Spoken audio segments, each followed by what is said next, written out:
Hello everyone, and welcome to Classic Gaming Today, where we take a look at the gaming experiences of the past through the eyes of the present.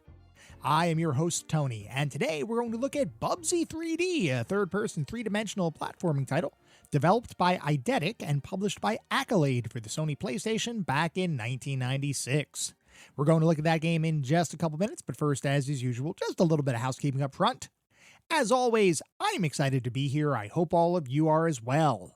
If you'd like to reach out, let me know how I'm doing, provide feedback, comments, suggestions, or just talk about classic games and technology in general, I would love to hear from you, and there are a few ways you can reach out. I have an X account with the handle @ClassicGamingT. I have an email address, which is classicgamingtoday@gmail.com, and we have our Discord server. The link is in the show notes. Discord is the best way to get in touch with me and the rest of the community around this podcast. We have a ton of fun out on Discord. We do weekly and monthly gaming challenges, prizes, rewards, discussions. It is all out there. I highly encourage you all to check it out. I also highly encourage you to check out our Patreon. It is patreon.com/classicgamingtoday. If you want even more Classic Gaming Today goodness, including a Patreon-exclusive bi-weekly podcast expansion pack, patreon.com/classicgamingtoday is where it's at. I'd also like to give a shout-out to our Pantheon patrons. They are ISO, Rich Senewald, David Morton, Sam Twardowski, Sean Oliver, and Maximus Marshall. Steve Novoselic, Wendell Jr., Chris Snowden, The Bay 101, Toucan Sam, Christopher Fose, Grayor, and Marek. Thank you guys for supporting the show.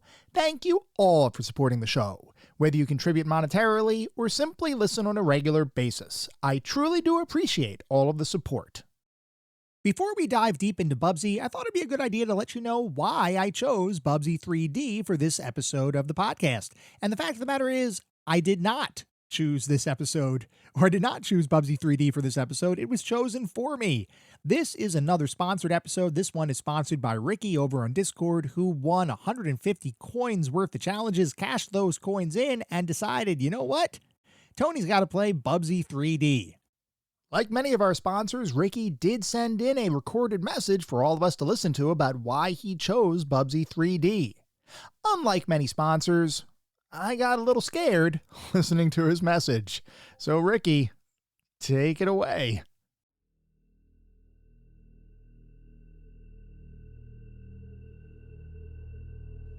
Hello, Tony. I guess it's time for my sponsored episode. So far, everyone's been pretty nice to you with recorded messages and even a few skits lately. And it's all been pretty entertaining. But frankly, everyone has been far too kind and made life too easy for you. Your sponsors have basically been filling some of your weekly airtime for you and tossing you softballs with games you actually like. That's where I come in, though. See, when I take a look at the different game ranking lists, I can't help but notice how top-heavy they are with all the Pantheon and Golden Oldie titles. But what about those neglected lower rankings? Those forgotten, downtrodden titles that also deserve their moment in the sun. It seems like you've been taking a cue from everyone's generosity and making life easy for yourself as well. But I demand blood and suffering we shall have. So why then did I choose to nominate Bubsy 3D? Most people have some kind of attachment to the games they nominate. Childhood memories, special bonding moments with friends, something touching that you experience with your child. I have none of that nonsense with this one. Zero. Zilch. Nada. I may have seen 3 or 4 screenshots and possibly a quick video that I mostly and promptly forgot. But beyond that, nothing. I do know that a lot of people online have roasted this one over the years, and that's honestly good enough for me. Especially knowing that you pride yourself on not using save states. It's time for you to sing for your supper. So consider this the first part in a series of experiments into whether it's possible for video games to physically break a human being or not. It's time, Tony. I'm going to break you. Bon appetit.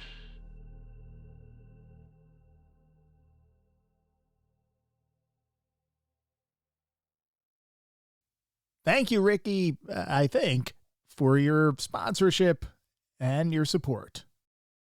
Now, interestingly, Even though Bubsy 3D is not what I would consider my first choice of a game to do a podcast episode on, it's not entirely outside the realm of possibility. Because, and this is something I've shared with at least a subset of the community, I believe out on our Patreon podcast, I've talked about my prior experience with Twitch streaming. And at this point, probably, I guess it was probably 10-ish years ago at this point. I do not still actively stream on Twitch, but before I got into the whole podcasting thing, I used to stream on Twitch.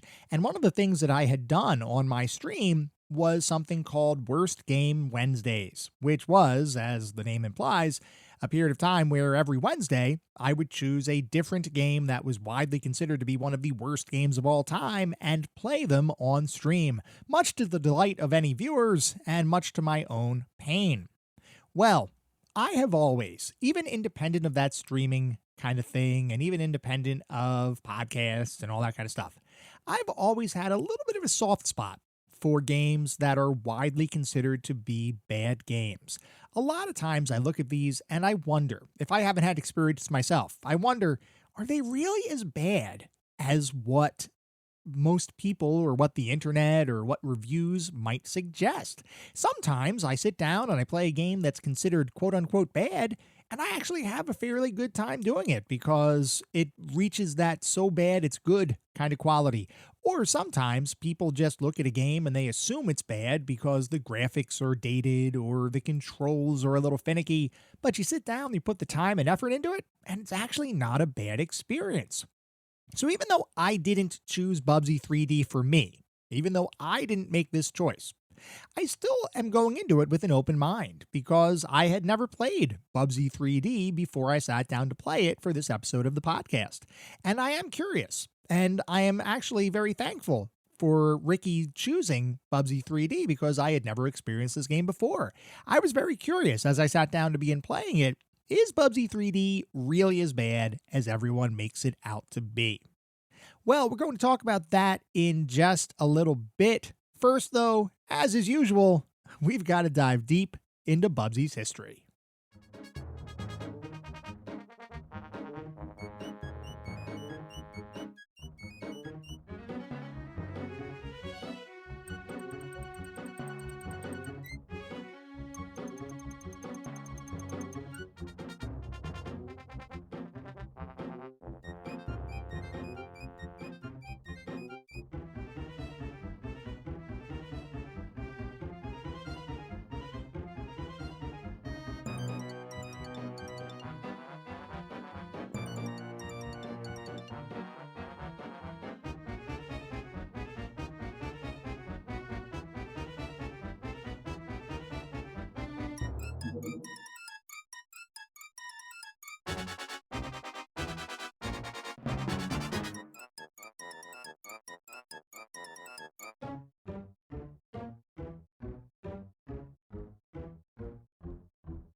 Bubsy 3D is a 3D platforming title developed by Eidetic and published by Accolade for the Sony Playstation back in 1996.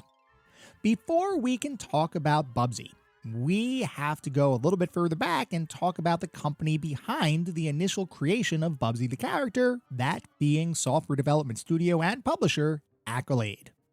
Accolade as a company was founded in the early 80s and was itself an offshoot of the publisher Activision, which ended up becoming the first third-party publisher in the video game industry. Activision's formation itself was born out of Atari.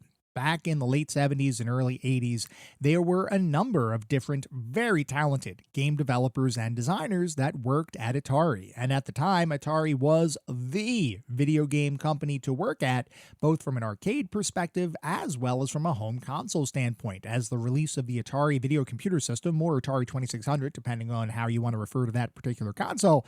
With that release, Atari took the video gaming world by storm, and they had, before Activision was formed, they had been the primary developers for games for the Atari system, because there really wasn't a third-party publisher. If you were going to publish a game for an Atari system, it was going to go through Atari.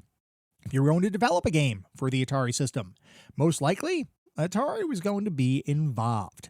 So Atari had a large staff of very talented game designers and developers.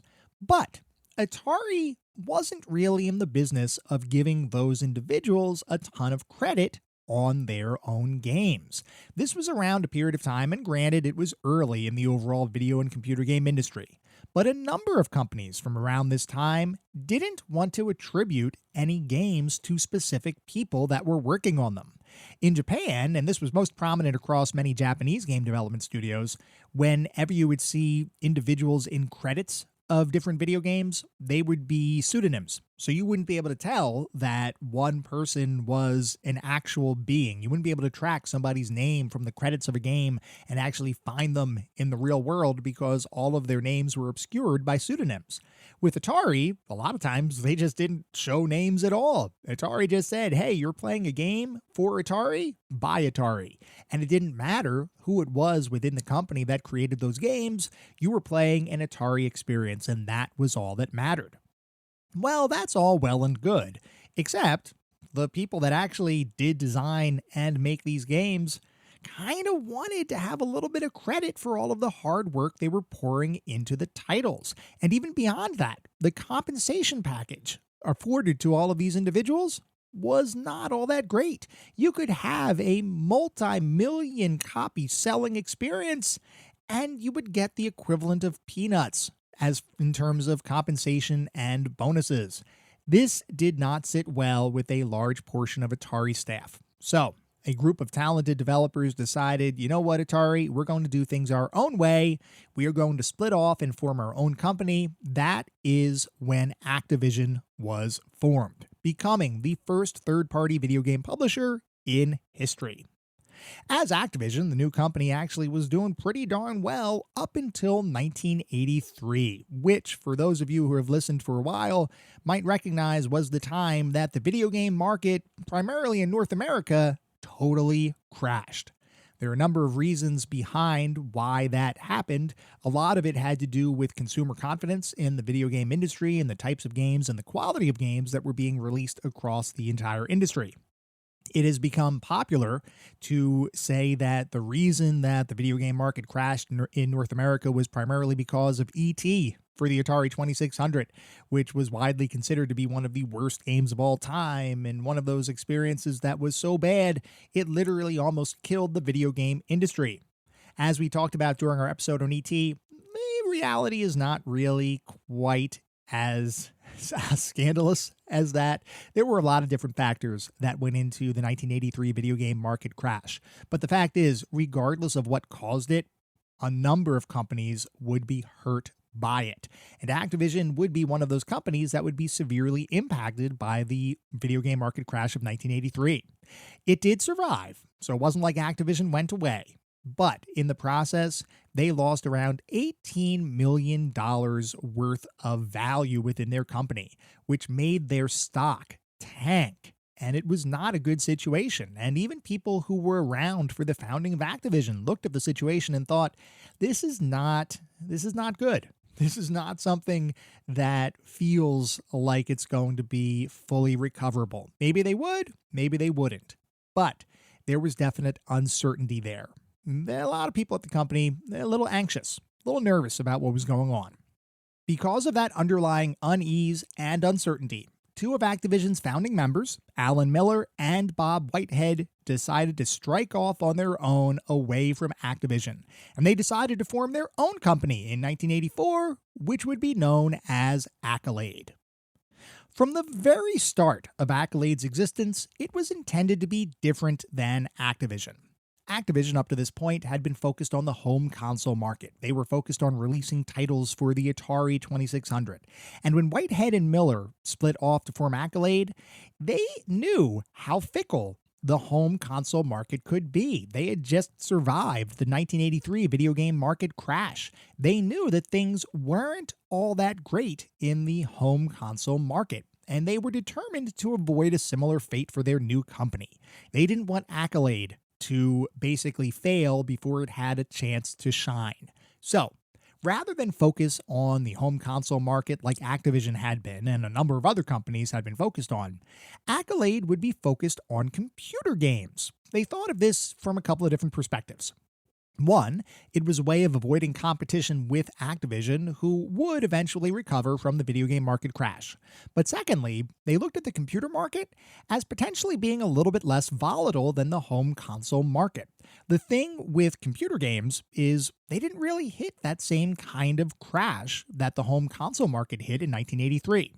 Now, granted, the console market was dramatically larger at the time than the computer game market. Computer games were still in their infancy stages. They were starting to become some that were out there. But the computer was still not a pervasive device for entertainment. It was still looked at primarily as a productivity-based machine. So you didn't have a gigantic computer game market yet, but it was starting to develop. And Accolade wanted to be at the forefront of creating games for computer systems. There was only one question as Accolade started to really get stood up and start focusing on what they wanted to do. The question was, well, what did they want to do? What kinds of games did they want to create? They didn't want to create simple arcade experiences. They didn't want to restrict their focus on the kinds of games that others were making. They didn't want to be derivative of what other people were doing. So instead, they would look across various other forms of media. They'd look at film, they'd look at television, they'd look at popular sports, and they would figure, well, what if we took inspiration from other media other than simply games? What if we took inspiration from film and television and sports and used that inspiration to form the foundation for the games that the company would eventually make? And that is exactly what they decided to do as they started to make their first games. And we're going to talk through a few of Accolade's early titles, just to kind of go over what kinds of games they were focused on and how they were taking inspiration from others to create their own games. So the first game we're going to look at briefly is a game called Law of the West from 1985. This was a Commodore 64 title that was inspired by the High Noon Western television series. And effectively, the way you can think about this game is it was a gunfighting adventure game. Now, one thing that's going to become clear as we start talking through some of Accolade's early efforts is the fact that they were surprisingly innovative in their games. They introduced a number of innovations that would not become prevalent and common across the gaming industry for years. And we only have to take a look at this first one to see an example of how that would be. So in Law of the West, it was a gunfighting adventure game. And the way it would work is you would have a series of gunfights, but those gunfights, before you'd actually get into those altercations, it would be preceded by dialogue between you and a non-player character. That dialogue used actual dialogue trees, actual choice in the dialogue entries, where if you'd make an option, there'd be an option of, say, 4 different dialogue entries you could pick from. You'd click one, and then depending on which one you picked, it would lead to 4 different dialogue entries. And this branching kind of dialogue tree would form the basis of the game. And it would be one of the earliest examples of a dialogue tree appearing in an adventure game. The whole concept of dialogue trees is something that became prevalent across the adventure game genre, probably, I guess, later 80s into the earlier 90s, and then certainly throughout the 90s and even into today. You have the concept of talking with characters. You could pick what you want to say, and different things might happen depending on what options you choose. But back around the mid-80s, dialogue trees weren't really a thing. When you talk to somebody in an adventure game, you were getting pretty much straight text. There wasn't a whole lot of option there, other than some text-based adventures where you'd be able to ask different questions and characters would respond appropriately. But the concept of an on-screen dialogue tree, that wasn't a thing, but it was a thing in Law of the West in 1985, which was one of Accolade's first games. Accolade also turned its attention to sports, which is why they created the baseball title known as Hardball in 1985, another Commodore 64 game. Now, this one, and by the way, I do have some experience with the Hardball series. I didn't play the original Hardball. I ended up playing, I think it was Hardball 4 that I played, and I always thought it was a really interesting game. But one of the major innovations that the original Hardball introduced into the sports gaming genre was the concept of having a behind-the-pitcher view of the action. When you played a baseball game around this time, oftentimes you were playing from the batter's perspective, whether you were pitching or hitting. Hardball was one of, if not the first baseball title to allow you to take a behind-the-pitcher view of the action while you were pitching. which meant it was more immersive, and it was trying to be more immersive than other sports titles of the time. If we move on to 1986, we'll see another sports title that Accolade worked on. This one was called Mean 18. It was released for the Amiga and MS-DOS platforms, and it was a golf game. Now, golf is another one of those games that can be incredibly fun and addicting, assuming you have the right control scheme. And before Mean 18 came out, those controls for golf games, kind of all over the map. There wasn't really a consistent standard for controls for golf games around this time. Mean 18 would be one of the first, if not the first, golf game to introduce the 3-click kind of mechanic for actually hitting your golf ball. So today, and this is something that is pretty common in a lot of golf games today, you have to hit 3 clicks in order to swing your club. You hit the first click to start your swing, the second click to generate the power or to indicate how powerful you want your swing to be, and then the third click often corresponds to accuracy. So as long as you hit at the right times and you hit your third click right around the midpoint of your accuracy swing, you'll usually have a pretty good swing. Mean 18 was one of the first games to actually introduce that mechanic, and that mechanic would become pervasive across the entire golf gaming landscape. Yet another innovation by Accolade. And then finally, in 1987, Accolade would introduce the world to the Test Drive racing game series.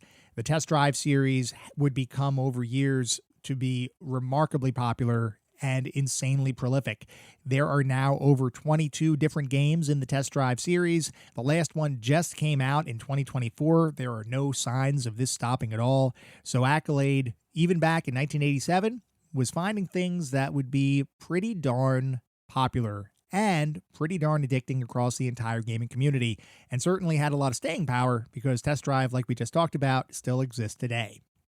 Accolade was truly churning out hit after hit of varied, unique, and innovative experiences.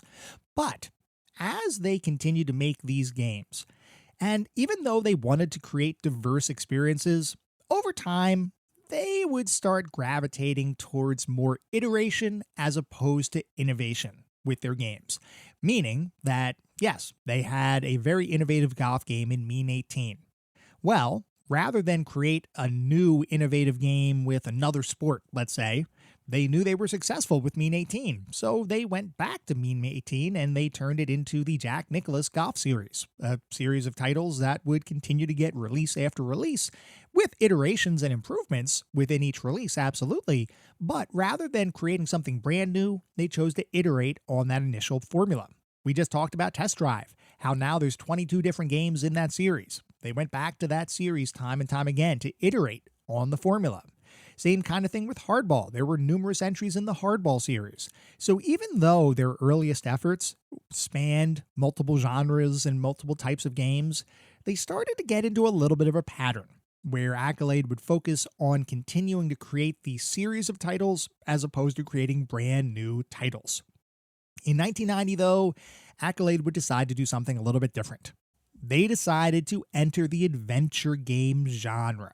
They wanted to compete with LucasArts and Sierra Online, which, for anyone who may not know, LucasArts and Sierra Online were effectively the adventure game development studios of the 80s and 90s. They were by far the most prolific and the most popular adventure game studios in the entire world. LucasArts had standardized around what they called the script creation utility for Maniac Mansion, or SCUM, engine, and nearly all of their games would use a similar kind of style to deliver their adventure game goodness, while Sierra Online would use a couple of different engines over the years, transitioning from text parser-driven experiences into true point-and-click gameplay. But the bottom line is, regardless of whether you're talking about LucasArts or Sierra Online, these were the 800-pound gorillas of the adventure game scene. And Accolade in 1990 decided they wanted to compete directly with them. So Accolade would go off and they would develop their own adventure game engine. And with that engine in place, they realized, well, we kind of need to hire some adventure game designers to bring new titles to market, to make games for that new engine, which is why they would decide to hire a veteran of the adventure game genre to begin creating games for their new engine. And that would be Infocom game designer Mike Berlin. Let's talk a little bit about Infocom. and old school text adventures, because I always find this fascinating. Because I grew up in the 80s, but I didn't have a ton of experience with text-based adventures around that time. But if you talk about text-based adventures and you talk about the text-based adventure game genre from the earlier 80s, you can't talk about that without talking about Infocom. Infocom as a company was formed because there were a number of individuals that were attending college together, those being Tim Anderson, Dave Liebling, Bruce Daniels, and Mark Blank. Those four individuals were attending college together, and they had been enamored with Will Crowther's Colossal Cave Adventure, effectively the grandfather of the adventure game genre. That game, Colossal Cave Adventure, or Adventure, depending on who you talk to and what version of the game you're talking about, would be incredibly influential across the entire adventure game genre. That was the game that got Roberta Williams into adventure games and caused her to want to make her own game. It would also be the game that would influence Anderson, Liebling, Daniels, and Blank to create their own text adventure game, and by extension, create their own text-based adventure game company, Infocom. The game that those four were working on was the original Zork. And for anybody who has some understanding of adventure game history, you'll recognize that Zork would become a very popular adventure game series that spanned all the way from true text-only based adventures all the way up into full-motion video adventure games in the 90s. It was truly a series that spanned pretty much the extent of most of the adventure game, what I would call classical era of that particular genre. So they were creating Zork while they were in college. And as they were creating Zork, they knew that they wanted to create the most advanced adventure games of the time. Even while they were working on Zork, and even after they formed Infocom primarily to focus, once again, on Zork, they knew that they wanted to expand beyond that. The thing is, they would need a staff in order to expand beyond that. They couldn't just make all of these games themselves, and especially because of how advanced Zork was shaping up to be, they needed to focus on that. They needed to focus on bringing Zork to market and making sure that that could be as good as it could possibly be. So they decided, as Infocom, to begin working with a number of different designers over the years to make a huge variety of games. And one of those designers that joined Infocom fairly early on was a man by the name of Mike Berlin.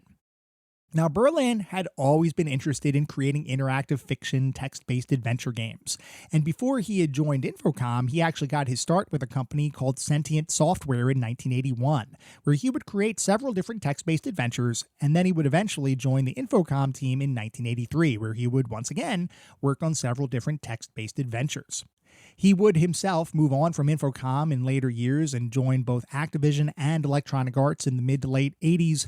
All throughout this period of time, he would really be focused on the adventure game genre. And between his start in 1981 all the way through the later 80s, he would end up developing 9 different adventure games, all spanning all the way from pure text-based titles to graphical titles with text parser inputs, which was pretty much the standard for adventure game design in the later 80s.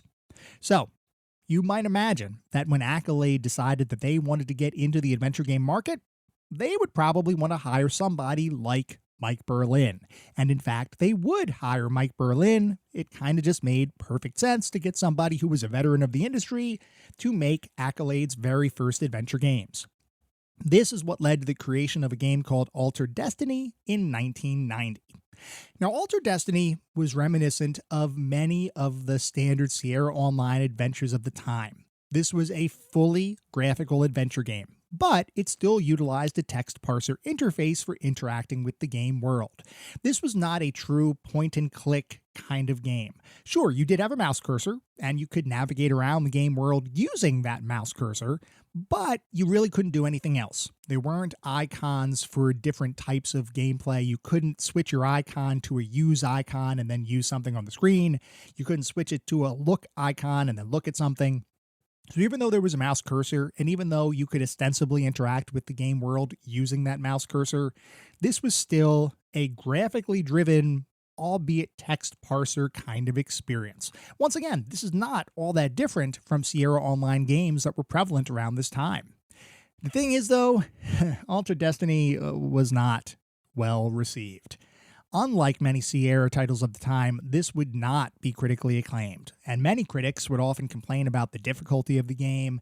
They recognized that it was similar in many ways to Sierra's titles, but, and this is a pretty painful, kind of pain-inducing quote, they said that this was similar to Sierra titles like Space Quest and King's Quest, but without any of the charm. And all I can think of when I read that quote was, ouch. Now, despite that fairly harsh criticism, Accolade was still interested in pursuing adventure games and creating brand new adventure games, which is what would lead to the creation of the Less Manly series, which was a Leisure Suit Larry inspired set of games, and Berlin would contribute to those games as well. Now, Berlin's goal with the Less Manly series was to create what he called the ultimate parser. This was still going to be a parser-driven game. It was going to be graphical, very similar to Altered Destiny, but this would be much more in the style of Leisure Suit Larry. So you'd have more comical elements, you'd certainly have some more adult and mature themes. The thought being Less Manly was going to take it to Leisure Suit Larry and would prove that Accolade was an adventure game development studio to be reckoned with. Well, that's not exactly what happened. And in fact, the Less Manly series would not be well received. There were a couple of critics that said, hey, you know what? It's not so bad for what it is.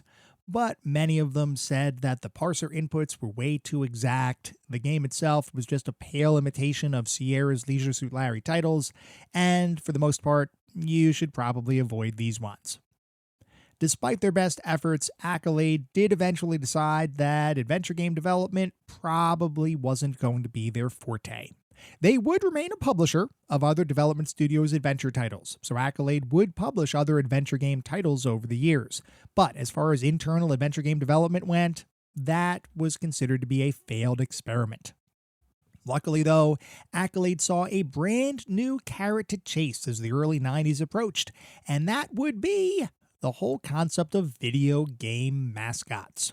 Mascots in the video game industry are a big deal. You see countless mascots nowadays that are either mascots for specific game development studios or potentially even game consoles, and in some instances, game console generations. You have companies like Nintendo, who back in the 80s were able to create a number of franchise characters like Mario, Zelda, Link, Donkey Kong. Those characters would become official mascots of the company and would become widely recognized, with Mario by far being the most widely recognized mascot probably in video game history. Then you had Sega, who over the years would toy with a couple of different mascot potentials before settling on Sonic the Hedgehog as the mascot for Sega, the one that would prove what Sega is, what Sega was doing that Nintendo didn't, or what Sega did that Nintendo don't. You know that phrase. Anyway, Sonic was intended to be this attitude-driven, high-speed character, kind of a contrast to Mario's more thoughtful, to a degree, platforming experience. Accolade looked at this. They saw how successful Nintendo was with Mario and other franchise characters. They saw how successful Sega was with Sonic the Hedgehog. And Accolade thought, you know what? I want to get into that gaming industry. I want to get into that too. I want to create our own mascot. I want to create a character that can compete directly with the Marios and the Sonics of the world. But our character is going to be even better because it was going to be multi-platform. Accolade didn't have to play by the same rules as Nintendo and Sega. Their character could appear on any console or computer game platform. It was entirely agnostic of the platform and the companies behind individual consoles, which meant if Accolade could come up with the right concept, their mascot, their character, could potentially become the most popular of them all. So the team sat down and they began brainstorming different potential characters to serve as their entry into the console platforming space to create the mascot of all mascots. Out of all the ideas that were brought forward, one seemed more marketable than most.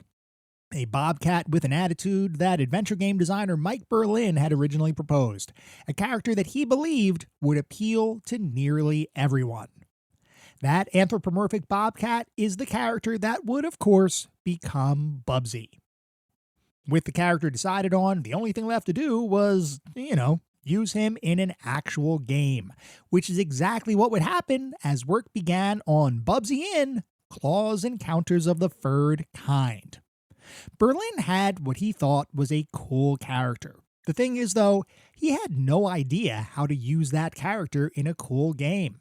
Berlin had extensive experience in the adventure game genre, but beyond that, he wasn't really all that well versed in how to create a game that didn't involve adventure game gameplay. So he needed inspiration. He needed to figure out what would make this character work in a platform kind of setting.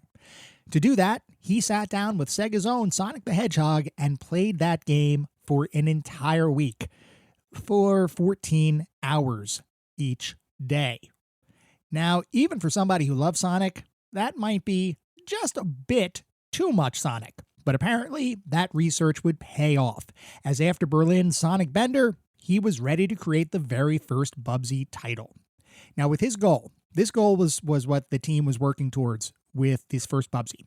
They wanted to create something that would be as fast as Sonic and as deep as Mario. Something that anybody could pick up and play, but would still give dedicated players a challenge to focus on and eventually conquer. They wanted to create the platforming title to rule them all, the best of both worlds, a hybrid of Mario and Sonic's unique gameplay. So they would take ideas from a number of those platformers of the time. They would also include a number of different playtesters, including one session where they brought a bunch of children in that lived near Accolade's offices, gave them a bunch of pizza and soda, and then asked those kids to play Bubsy, in the hopes of getting some feedback about how the game was shaping up and any changes that those kids would potentially want to see. And interestingly, those playtesters, those young children, actually provided the team with some really valuable feedback, which was, you got to add more secrets. You got to add more hidden areas to the game. The game as it was designed up to that point was a little bit too straightforward. So the Bubsy team said, yeah, you know what? That actually sounds like a great idea. So they ended up adding secrets and hidden areas to the game simply because those children during that pizza party said, you got to do it. Now, interestingly, and I found this really funny, as Bubsy was being developed and as it was getting ready to release on the Super Nintendo, it hit a little bit of Nintendo's very unique brand of censorship. In Bubsy, in this first game, there would be a number of different obstacles for Bubsy to traverse.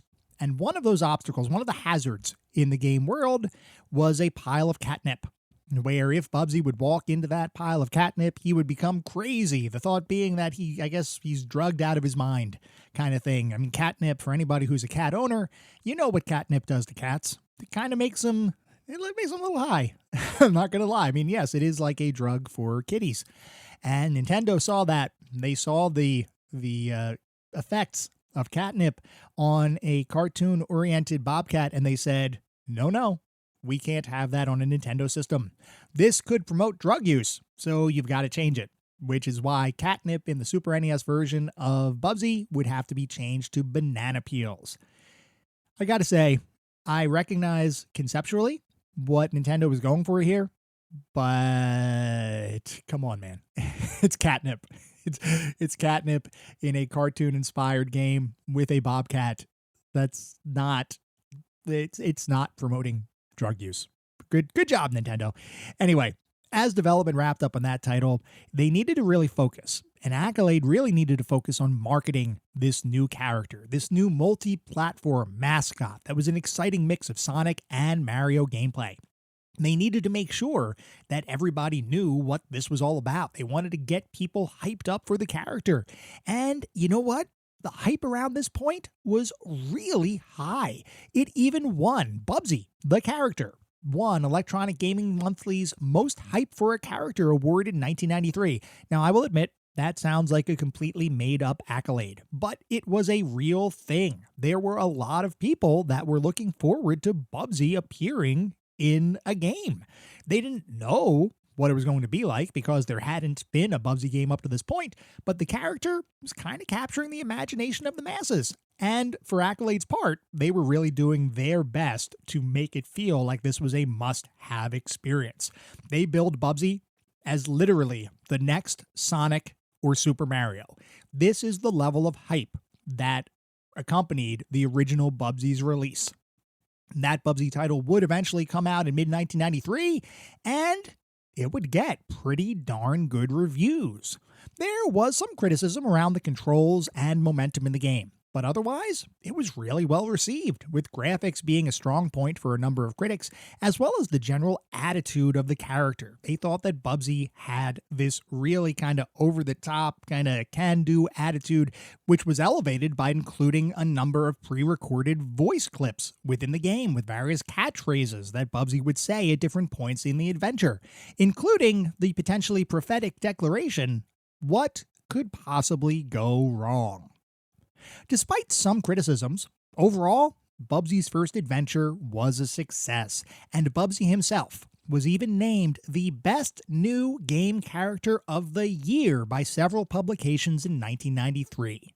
It certainly looked like Accolade was onto something with their new mascot-driven platforming title. So as you might expect, a sequel would be inevitable. Now, interestingly, Bubsy creator Mike Berlin was not the designer of Bubsy 2. Back in 1992, before the first game came out, Berlin had formed a new company with former Infocom founder Mark Blank, which was entitled Blank, Berlin & Co. Now, Berlin didn't leave Accolade at the time. This was more of a side thing back in 1992, but after the first Bubsy shipped and came out and got fairly good reviews, Berlin decided to leave Accolade and focus solely on this new company. And that company would begin making puzzle games for the Apple Newton personal digital assistant, all of which were surprisingly well received by the Newton using community. The Apple Newton actually is a platform that I would love to take a look at some point. It's fascinating. Early personal digital assistants, or PDAs as they were called, basically the predecessor to what we have today with smartphones. Very interesting stuff. And I found it interesting that Berlin and his company really focused on creating puzzle games for the Apple Newton. I think this might be the first time that we've talked about the Apple Newton at all in this podcast. So definitely something of a curiosity for me. I'm going to have to get into that at some point in the future. But anyway, while Berlin was focused on the Apple Newton and his new company, Accolade wanted to continue to build on the success of Bubsy 1, so they began developing Bubsy 2 internally. They put together a sequel that, for many critics, would be considered to be vastly improved upon the original. A lot of critics believed that Bubsy 2 corrected a number of the first title's faults. Controls were better, the graphics were better, the gameplay was better. It was truly more critically praised than Bubsy 1. Now, it would fall under some fire for reusing assets from the first game. Bubsy 2 was created pretty quickly after the release of Bubsy 1. It wasn't a very long development cycle, so there was a little bit of reuse there. And certainly the Accolade team was not the same development team that originally created Bubsy, so they didn't necessarily have that same exact kind of structure to the team. They didn't have that same desire to push things dramatically forward. They did reuse some of the same mechanics and gameplay and even some of the assets from the first title.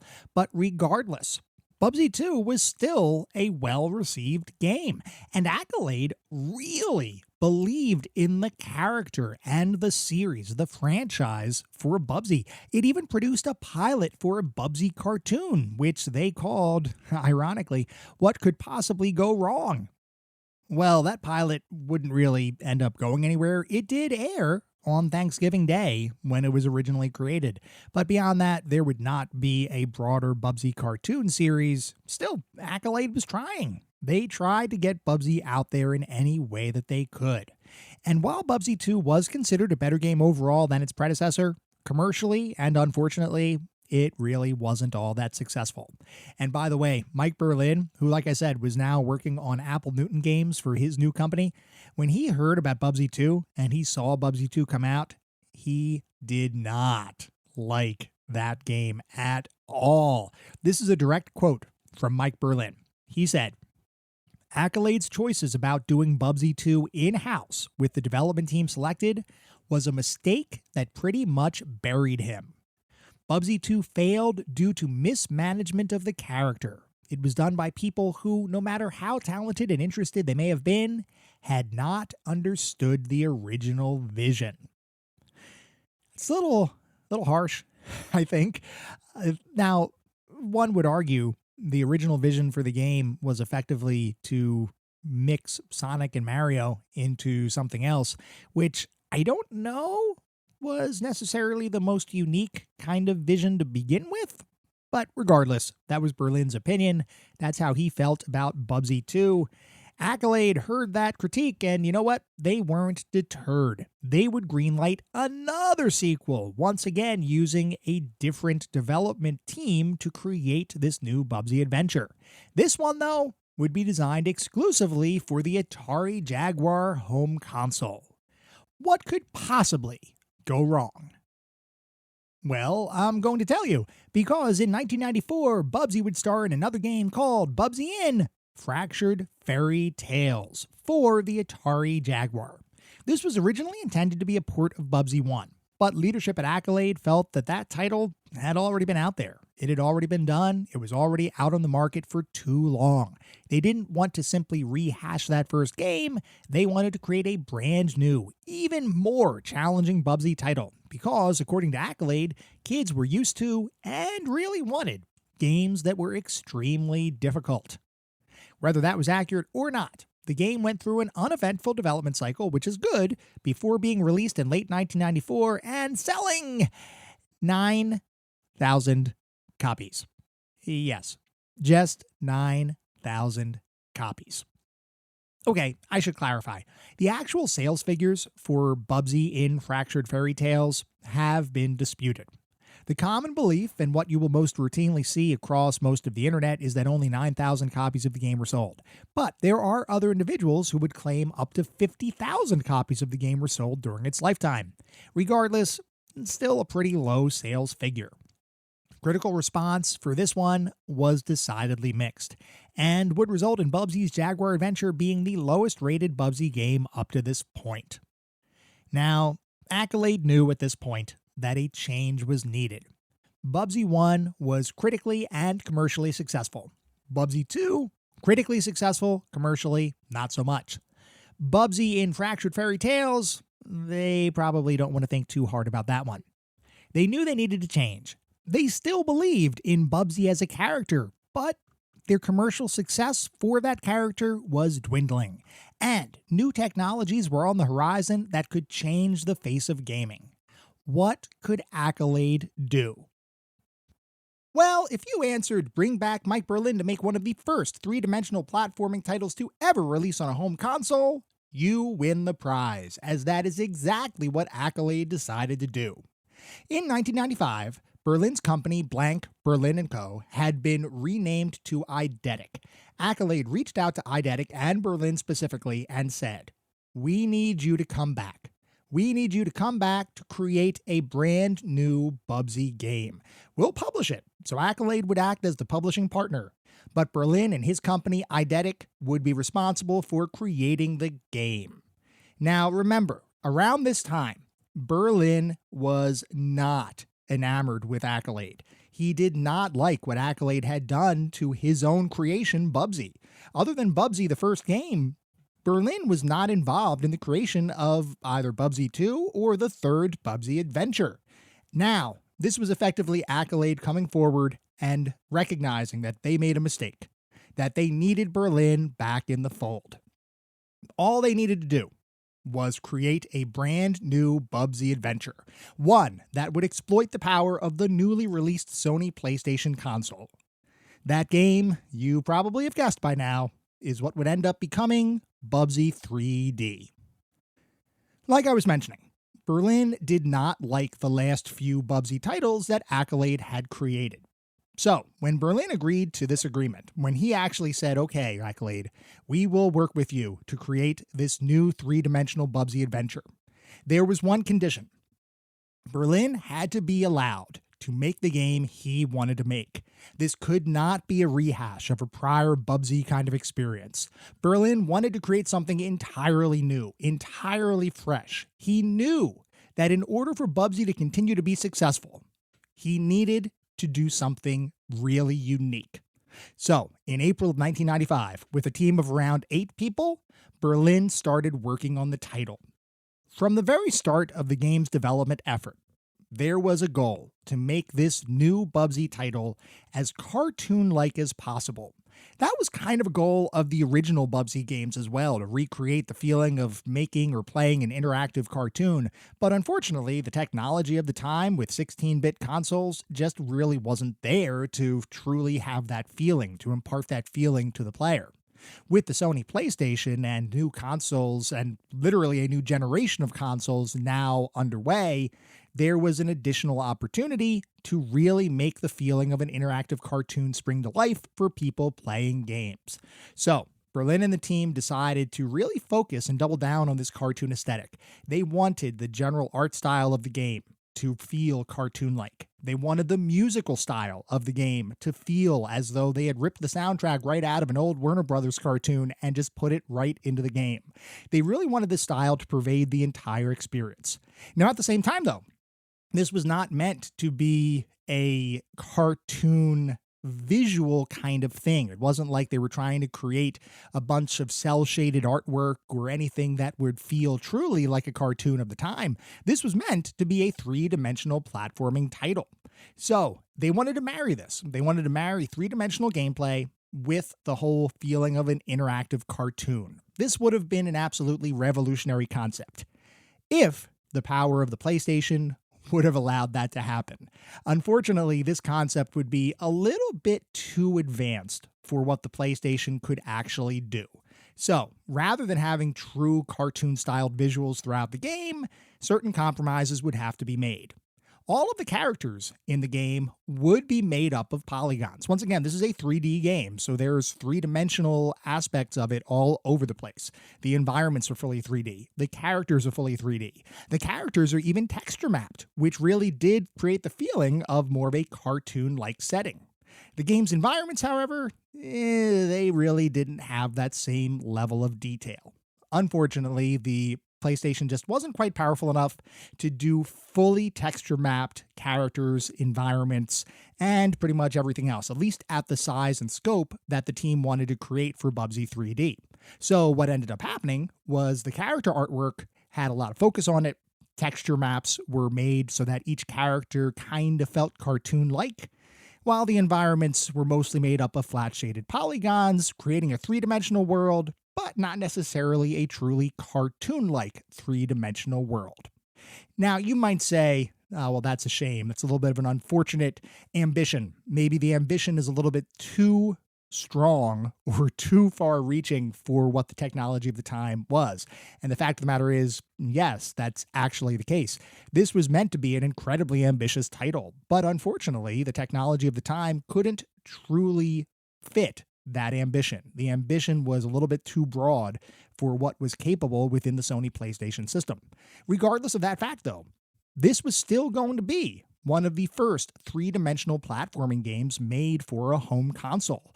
Despite it not being the same kind of visual tour de force that Berlin and the team had originally envisioned, this was still going to be a revolutionary title, and the team at Eidetic and the publishing team at Accolade both believed that this game would skyrocket Bubsy into video character superstardom.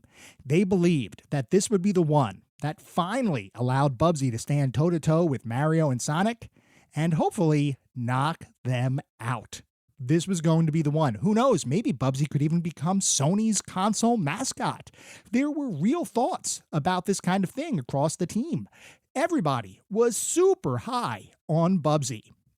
So, as work continued to progress and the team moved on from the graphics and the visuals to look more at the music and voice work, they decided, and we talked about this a little bit, that there was going to be a cartoon-inspired, zany soundtrack that permeated the entire experience. And they also figured that if they were going to make a cartoon-like experience, they needed cartoon-styled voice acting. So, they went out and they hired voice actress Lainey Minella to create the voice of Bubsy. Now, this would be a little bit of a departure from the earlier voice work for Bubsy in his earlier games. The original voice work had a little bit of a deeper male voice kind of feel to it. You could really tell that Bubsy was intended to be a male character. While Lainey Minella, when she came onto the team, she had a little bit of a different perspective on the Bubsy voice. And I'm not sure if this was directed by Berlin and the company and Eidetic behind the game, or if this was something that was just Minella's own interpretation of the character.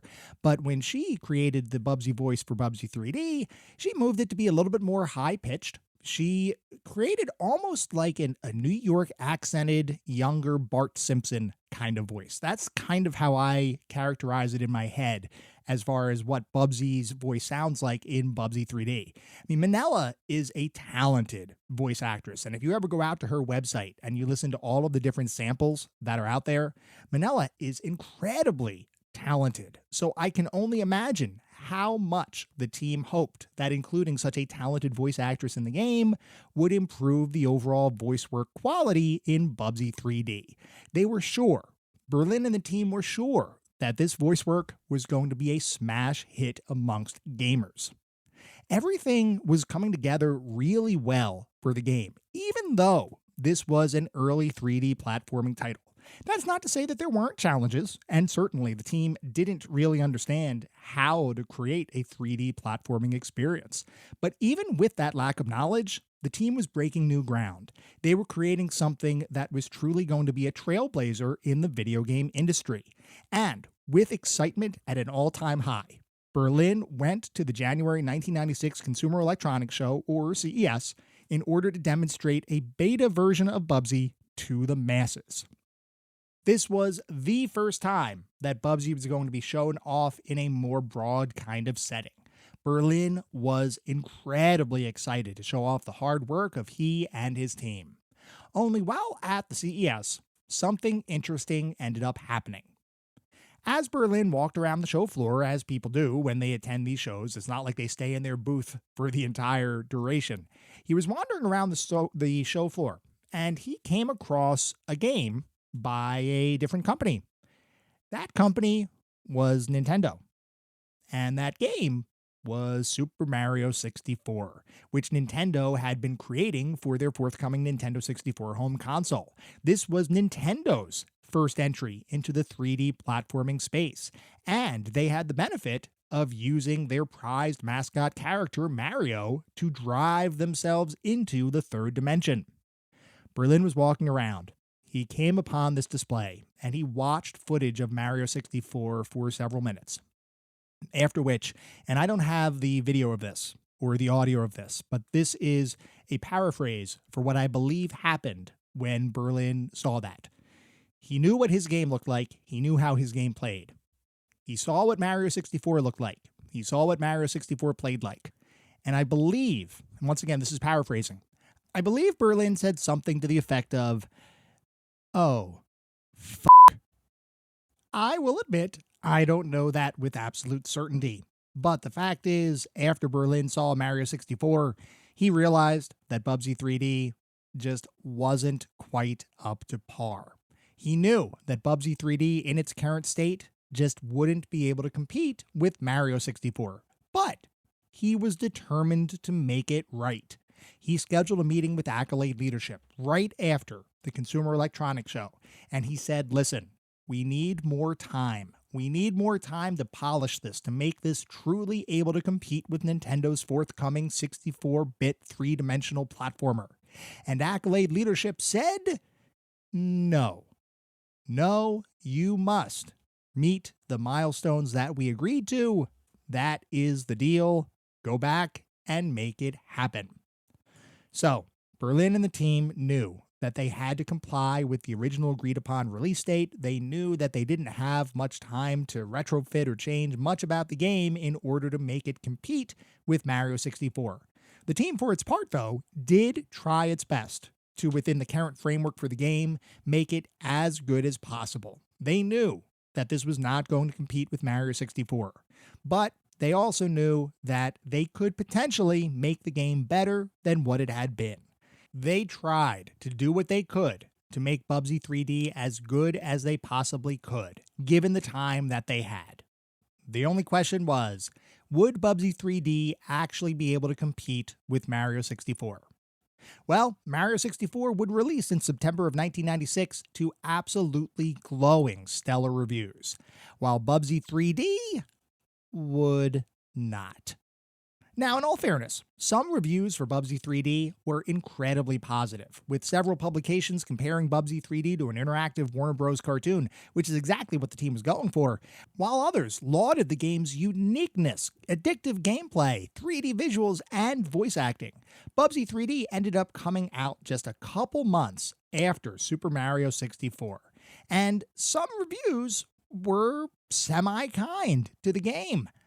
The majority of critics, however, were not quite so kind, with many complaining that the game simply didn't look good. Some people said the voice acting would make players disable it after just a few minutes, which incidentally is an option in the game's option menu, and the controls, which attempted to translate tank-based gameplay into a quick-paced 3D platforming game. Most people really didn't like that.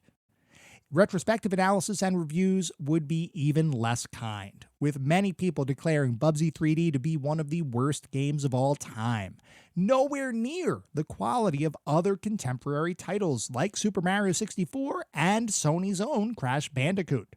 Even Mike Berlin, in later years, would call Bubsy 3D his biggest failure, though, in all fairness, he did believe that the game should probably be cut a little bit of slack, simply because there was no real precedent for what the team was trying to do in the three-dimensional platforming space.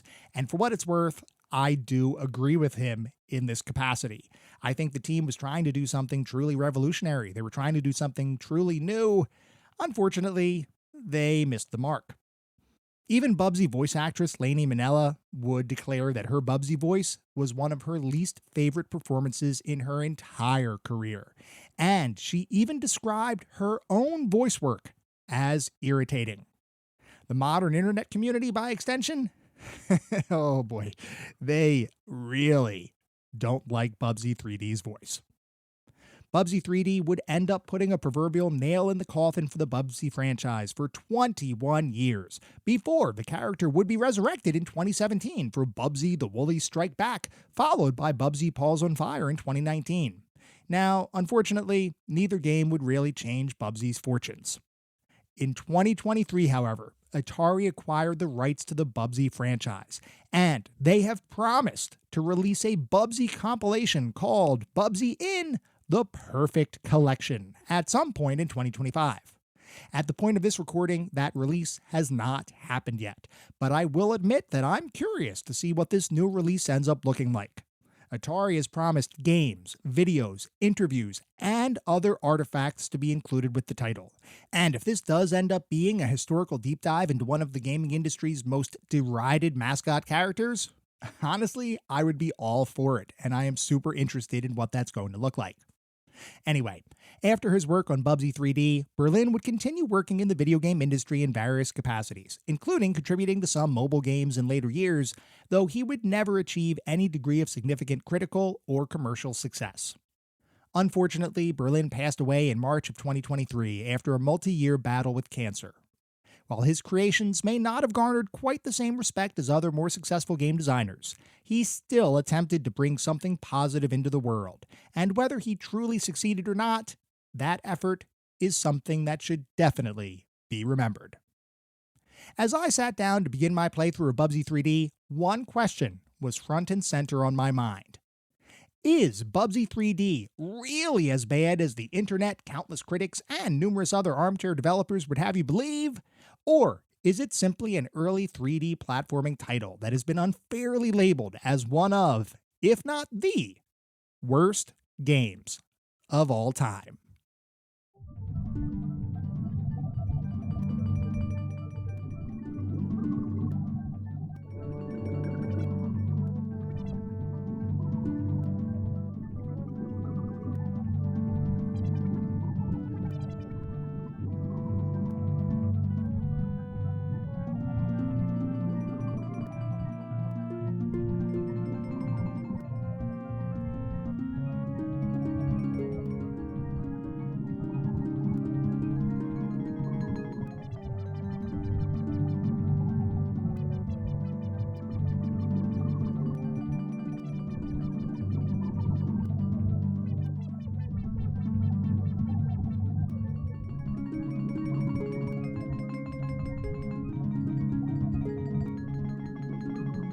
We are now going to shift to start talking about what it feels like to play Bubsy 3D. Before we get to that, though, I feel like I need to give everybody a little bit of an insight as far as how I typically play games for this podcast and how I played Bubsy 3D. Early on in the podcast, I would focus almost exclusively on playing games on original hardware wherever possible. Not to say that emulation is a bad thing, and actually I love emulation, but I was really trying to get a purely authentic experience. I will say that over the course of this podcast's lifetime, I have started to go more towards the side of convenience versus 100% authenticity, because emulation, for the most part, is pretty darn good. And in fact, emulation is so good that, honestly, it's really hard to discern a difference between actual hardware and emulated software. So that is what I've been doing for a lot of the podcast. That's what I've been doing for a good chunk of time, probably over the last 2 to 3 years. A lot of what I play is on emulation. But occasionally, there is a game that is so important, that is so monumental, that I have to play it on original hardware. Bubsy 3D, for me, that fits that mold. So what I did, and people are going to think I'm a little crazy for this, I decided to myself, playing Bubsy 3D, it wouldn't do to play this on emulation. I needed to play it on an original Sony Playstation. So I got my PlayStation out, I hooked it up to my TV, I used my upscaler, and I bought a copy of Bubsy 3D for the PS1. I went out to eBay, I was actually lucky, I won an auction for a relatively cheap copy, only around $5 to get Bubsy 3D. So I purchased it, I waited for it to come in, and I played through the entirety of Bubsy 3D on original hardware with the original disc. And now I'm ready to talk to you all about what Bubsy 3D really is. So as we've talked about, Bubsy 3D is a 3D platforming title where you run, jump, and glide your way to victory. At least hopefully. There are 18 different levels of the game. A couple of those are just pure boss fights. There are a few levels that take place underwater. Some different levels require different mechanics as you go through the game, like riding in a rocket car in order to progress throughout each individual stage. Each of the non-boss levels is filled with atoms to pick up, which is effectively like a currency, so to speak. It's kind of like Mario coins, where if you collect a certain number of atoms, you'll get something good that will happen, whether that's your hit points increasing, your lives increasing, something like that. And these are all depletable resources, just for everybody's awareness. So within each level, there are a number of different atoms to pick up. You can also use those atoms, by the way, to fire at different enemies. If you walk up to an atom as you're holding your square button on your controller, you will effectively grab onto that atom and it'll give you a few seconds to aim and then fire that atom at an enemy to hopefully defeat them.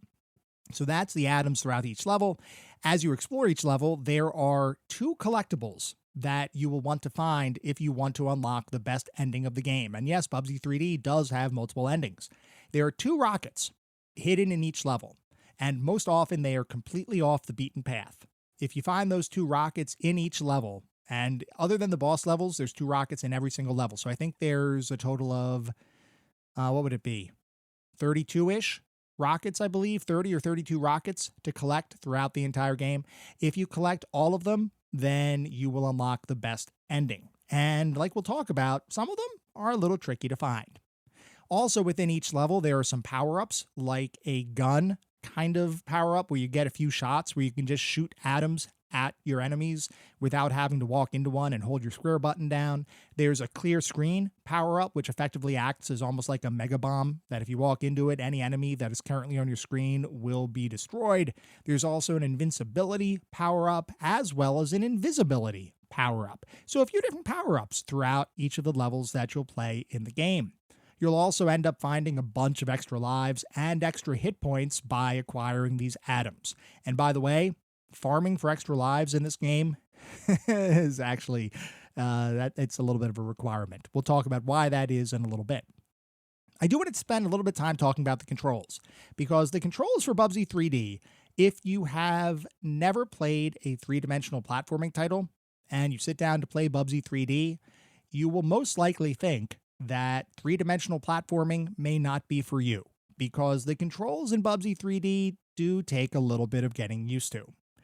For movement, for whatever reason, and I think this is just something that from a development perspective, the team didn't really understand what control scheme would work really well in a platforming title within a three-dimensional space, but the movement is all based on tank controls, which means that all of the directional inputs that you put in are put in from the perspective of your character.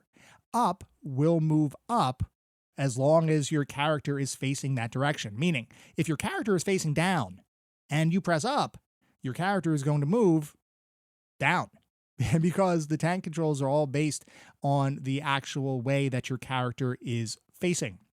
That's a little bit of an interesting decision from a three-dimensional platforming perspective, but it is something that the team did use in Bubsy 3D.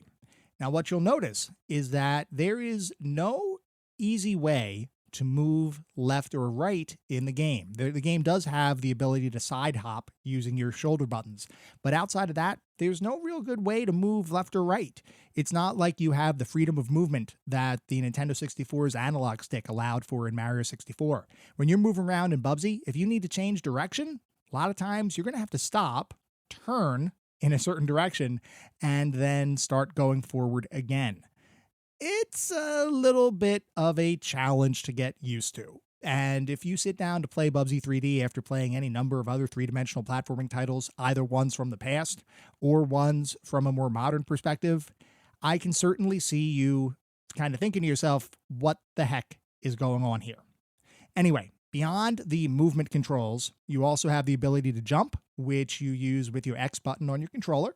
When you jump, because of the way the game was designed, it actually switches, or kind of the camera angles up into almost an overhead kind of view, with a shadow appearing on the ground. You might at first think, well, this is a little weird for this to be happening, but in reality, this is a blessing in disguise, because the game, if you're looking at it from just a behind-the-character perspective, as you do throughout most of the game, it's really difficult to judge depth perception in this game. I don't know if it's because of the way the camera is oriented. I don't know if it's because of the way the three-dimensional world is created, but everything feels very odd to navigate, and it is not natural feeling at all. So trying to jump on the head of an enemy to defeat them is actually really challenging, except for the fact that the camera angles to an overhead kind of view, and it makes it much easier for you to position your shadow over an enemy and then jump on their heads. So even though this feels like an odd design choice, it's actually a good design choice, because otherwise actually jumping on enemies and defeating them would be incredibly difficult with the way the game is designed. Now, I did mention before about shooting, and the fact that you can walk into atoms by holding the square button down on your controller, or simply by getting the gun power-up that lets you shoot atoms whenever you want. That is a little bit of a hit or miss kind of experience, and early on, as you start playing the game, most likely will be more of a miss than a hit kind of thing, because aiming is pretty challenging. You have limited amounts of time to actually aim before your atom explodes and you take some damage. And when you shoot, occasionally you'll hit the environment and the atom will bounce back at you, and once again, you could potentially lose some hit points by doing that. Eventually, you'll get semi-proficient enough to be able to hit enemies as you're trying to aim at them with these atoms, but I would be lying if I said this was a natural experience even by the end of the game. In addition to your regular jump that you have with your X button, you also have a glide jump with your triangle button. This one is kind of interesting because it does let you float a little bit in mid-air, which can make traversing certain longer lengths or longer gaps in between jumps can actually make that feasible as opposed to impossible, which is a good thing. There are also, in various stages, fans that spin on the ground, where if you use your glide jump, you'll be able to float into the air and fly a little bit, which is kind of a cool concept. The triangle button serves a different purpose in underwater stages. When you're underwater, if you hit the triangle button, you will do a torpedo kind of hit where you spin around and you kind of dive forward and attack enemies. That's effectively the only way of attacking enemies underwater other than shooting them with atoms. So that's actually a very important button and a very important control mechanic to understand, especially for those, I think there's around 3 underwater stages. The circle button on your controller will allow you to duck, which in most levels is really not useful at all. There's almost no need to duck in Bubsy 3D, except for in rocket car levels, where when you're floating around in the rocket car, there's going to be enemies that are shooting at you, and you have literally nothing you can do to combat them shooting at you other than duck in your rocket car, which hopefully will allow their projectiles to pass overhead and not knock you out of the car, which can occasionally happen. The circle button also serves a different purpose in underwater levels, which allows you to swim down. X button, by the way, allows you to swim up. So there are different controls within the water levels that you do have to get used to. I know the first time I entered an underwater level, I didn't realize that all these controls existed. So I was kind of not really swimming around all that effectively. Once I figured out what everything did, things got a little bit smoother for those underwater stages. I mentioned before that there's a side hop where you can hit the L2 and R2 shoulder buttons to hop to the left or hop to the right, almost like a pseudo strafe, except it's literally a single hop. So incredibly not useful for the majority of the game. The only time I ever used L2 or R2 to do a side hop was if I was trying to get a very precise kind of angle on a subsequent jump, where I would maybe edge myself to the side a little bit in order to get more of a straight line for an upcoming leap kind of thing. Other than that, I think those were almost pointless to include. The L1 button allows you to use your camera to look around the environment without moving your character. This can be really handy, especially when you're trying to look around and find what platforms might exist below you in order to jump onto them, because there are a lot of platforms that are going to be out of sight that you need to look around for in order to see how to progress through a single stage. The R1 shoulder button, by contrast, allows you to run speedily through the level. It's kind of like a turbo run sprint kind of thing. It's semi-useful, but I will be honest, when you're trying to run around and when you're using your speedy run, so to speak, it's not really the best controls. It's not really easy to control. That kind of comes into the whole concept of momentum, which we're going to talk about a lot. Well, maybe not a lot, but we're going to talk about it enough, because momentum in Bubsy 3D is not what I would consider great. Anyway, moving on from the controls, I want to spend a little bit of time talking about some of the enemies in the game and the way you combat those enemies, because ultimately the whole game is going to come down to exploring different levels, platforming through those levels and avoiding any sort of environmental obstacles, and defeating the enemies that exist within those levels. The simplest enemies in the game allow you to jump on their head to kill them, which are pretty straightforward. A lot of those will try to shoot you, but especially in the early stages, avoiding those shots is not really all that challenging. However, some enemies, as you start progressing through the game, will become impervious to your jumps, which means the only way to kill them is to throw an atom at them. That can be a little tricky, but especially in the early goings, once you get the feel for how to aim and how to shoot your atoms, that's actually not going to be too bad. Then there are other enemies that are impervious to your jumps, which means you have to hit them with an atom in order to kill them, but are also insanely fast and charge at you relentlessly, making it so that trying to aim with that atom is almost an impossibility. Those enemies can go die in a fire because they are absolutely awful to deal with, and I absolutely hate them. I think that they are devil spawn. I think that they are the kind of creatures that developers dream up when they think, how can I torture players? Those are those kind of enemies. I despise them. They made up a good third of the back half of the game. Wait, third of the back half? That'd be like a sixth of the game? No. They made up like the back third of the game. My math was off. They made up the back third of the game, and I absolutely thought they were a soulless experience that made me want to commit atrocious acts. We'll talk more about that a little bit later. And then there are also some ranged enemies in later levels, like supersonic shooting birds, that are about as irritating of a foe as anything I have ever faced in my gaming career. Now, that was a general overview of Bubsy 3D. Of course, we're going to talk more about the rest of the game in just a minute, including our normal back-of-the-box discussion.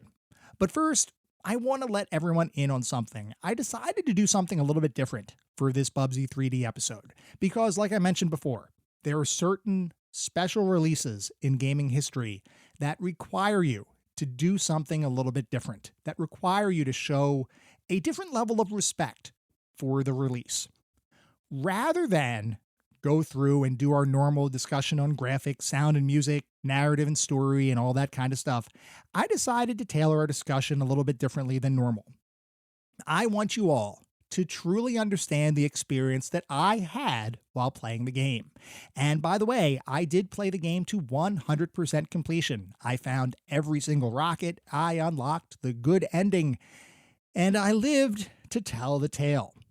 I want you all to understand exactly what that experience was like. So, when I was playing the game, I took down a log of everything that happened. I basically chronicled my experience, my thoughts, my feelings as I played the game. And I'm going to share all of them in not really real time because the full game takes hours to play, but I'm going to provide a condensed version of how I felt playing the game for all of you so that you can truly understand what it feels like to play Bubsy 3D today. Before we get to that though, as we always do, we need to take a look at the back of the box because, as you all know, I love looking at the back of the box for these games. I love learning how different companies marketed their titles, especially in the era of gaming that we typically look at. Back then, we didn't have a pervasive internet. We didn't have a ton of YouTube videos we could look up and see what gameplay was like. Back when we made a buying decision, most of the time that buying decision was based on word of mouth from family and friends, reviews we might have read in magazines, and what the box actually looked like. Did the front of the box make the game look cool? If so, we'd pick it up. Did the back of the box make the game sound cool? If so, we might purchase it. If not, back on the shelf it would go.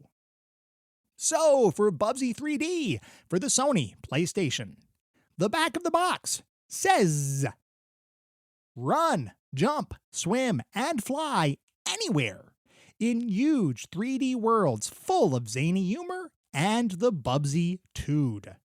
Scrounge up the 32 missing pieces of your escape rocket or kiss your homeworld goodbye. Shoot atoms and bop woolies, clambos, and 12 other wacky creatures as you rip into planet Rayon.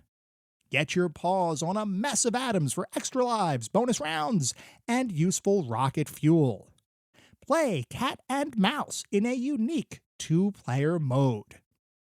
And then there are some quotes on the back of the jewel case, which says, underwater-based levels, very reminiscent of Mario 64. That was from PS Extreme magazine.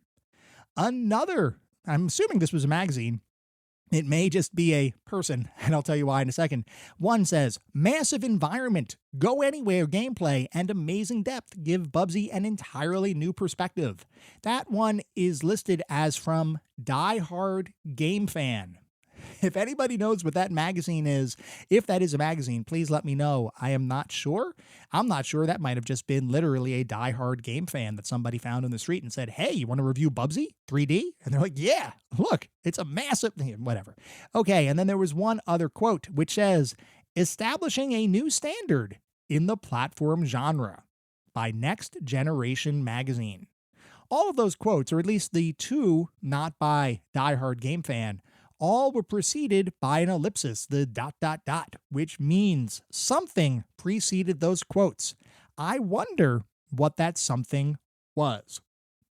Anyway, there are also a couple of screenshots on the back of the box, one of which shows an underwater level, one of which shows a normal platforming stage, and one of which shows a title screen for one of the stages entitled Mortal Bobcat. And that is the back of the box for Bubsy 3D, and I have got to say, this one does not sell me on the title at all. It just really doesn't. The visuals on the box don't look, or I guess I should say jewel case. The visuals on the jewel case do not look great. The gameplay bullets sound kind of generic. Bubsy is given this grin, looking at you, kind of winking at you. There's a picture of him on the back of the jewel case that basically, no. Kind of a punchable face, to be honest. And I don't know. This one doesn't do it for me.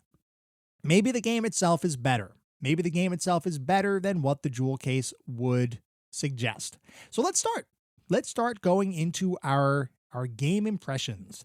And this is going to be, like I said, a log. It's going to be almost like a chronological journey through Bubsy 3D. So when you first start the game, you're presented with an intro cinematic, which tells you effectively the story of the game, where Bubsy is trapped on this woolly world, and he is looked at as a menace by the Woolies. The Woolies is the alien race that live in this world. Bubsy is there, and they want to eliminate Bubsy from existence. You, of course, as Bubsy, all you want to do is get your rocket pieces, build your rocket back up, and get back to your normal world, which is honestly not a bad goal. And also, honestly, the animated intro, not so bad.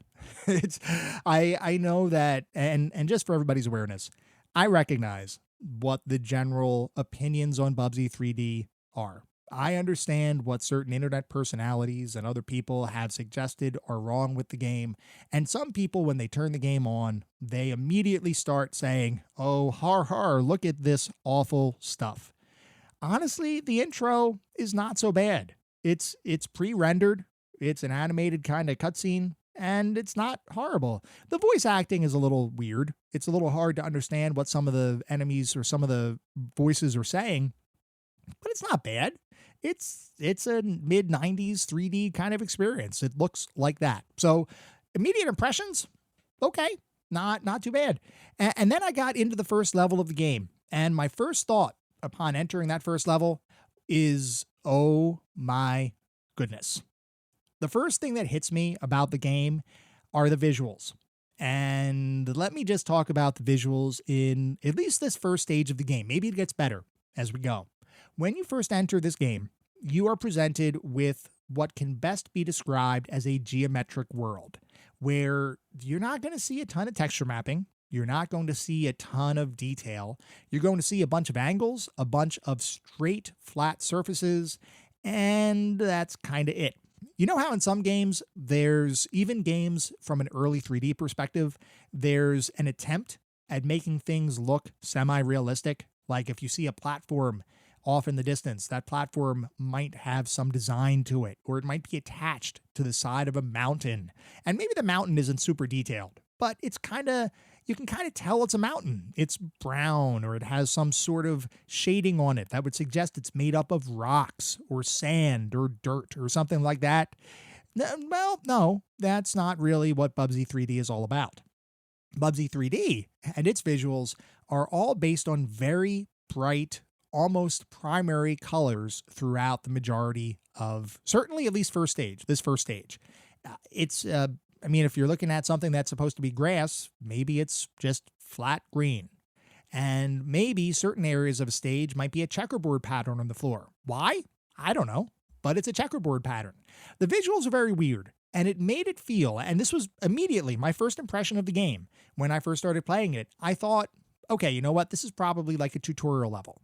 And maybe this is like a VR experience. Maybe this is something where the designers are trying to create this sort of virtual reality kind of feel, where you're in this virtual world, and then when you get past the first stage, you get into the real world where there's more detail behind everything. We'll figure out if that actually happens in a couple minutes. But my first impression was, this is a really basic kind of visual style. And it's not like I mind flat shaded polygons in a game. I really think that games like Virtua Racing and Virtua Fighter, as an example, look really good, despite the fact that there's really no texture mapping there. It's all flat shaded polygons. So it's not like I have a bias against polygons or no texture mapping. It's just the way it's shown in this game, in Bubsy, feels really simple for some reason. After I got over the little bit of the shock from a visual perspective, the next thing that hit me was the controls. And I attempted to move Bubsy around the environment. And that's when I realized that the controls here are absolutely atrocious. I have never controlled a 3D platforming title that controls this poorly or requires this degree of, well, how should I explain it?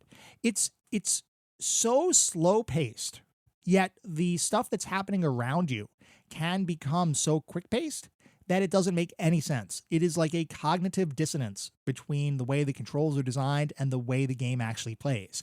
In the first level, it doesn't really matter because there's really not much to challenge you there. There are a few enemies later on in the stage. There's a few enemies even earlier in the stage, but it really doesn't make a ton of difference. But just moving around the environment feels entirely unnatural. And specifically, the momentum in the game feels god-awful. When you move around, and I've spoken about this in prior episodes of the podcast, when you move around in any sort of platforming game, you expect a certain degree of inertia that goes along with your character. Games like the Mario Bros. Series have, from my perspective, perfected this kind of momentum inertia-based gameplay.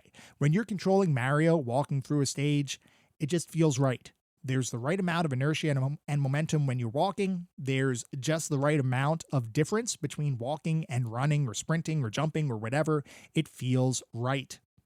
The momentum in Bubsy feels off. It feels like there is too much momentum a lot of times, which means that as you're starting to platform through these stages, more times than not, you're not going to be walking continuously because it's going to be really hard to stop when you want to stop. You're probably going to be moving more in kind of jerky motions just to make sure you don't fall to an untimely death. Once again, in the first stage of the game, no big deal, but you will notice the momentum immediately and it will feel awful. Jumping was the next thing I tried to do, and then I realized that the depth perception in this game feels really, I don't know even how to describe it. There is no depth perception in this game. If you try to jump forward and you try to land on an enemy, it's almost impossible to judge the distance of your jump. Same kind of thing if you're trying to jump from a platform to another platform, or heaven forbid, a moving platform to a moving platform. Really challenging right out of the gate to try to figure out the right depth and how you're going to be jumping from one spot to the next. You will eventually get used to this, by the way, and I'll talk about that, but the jumping just feels off.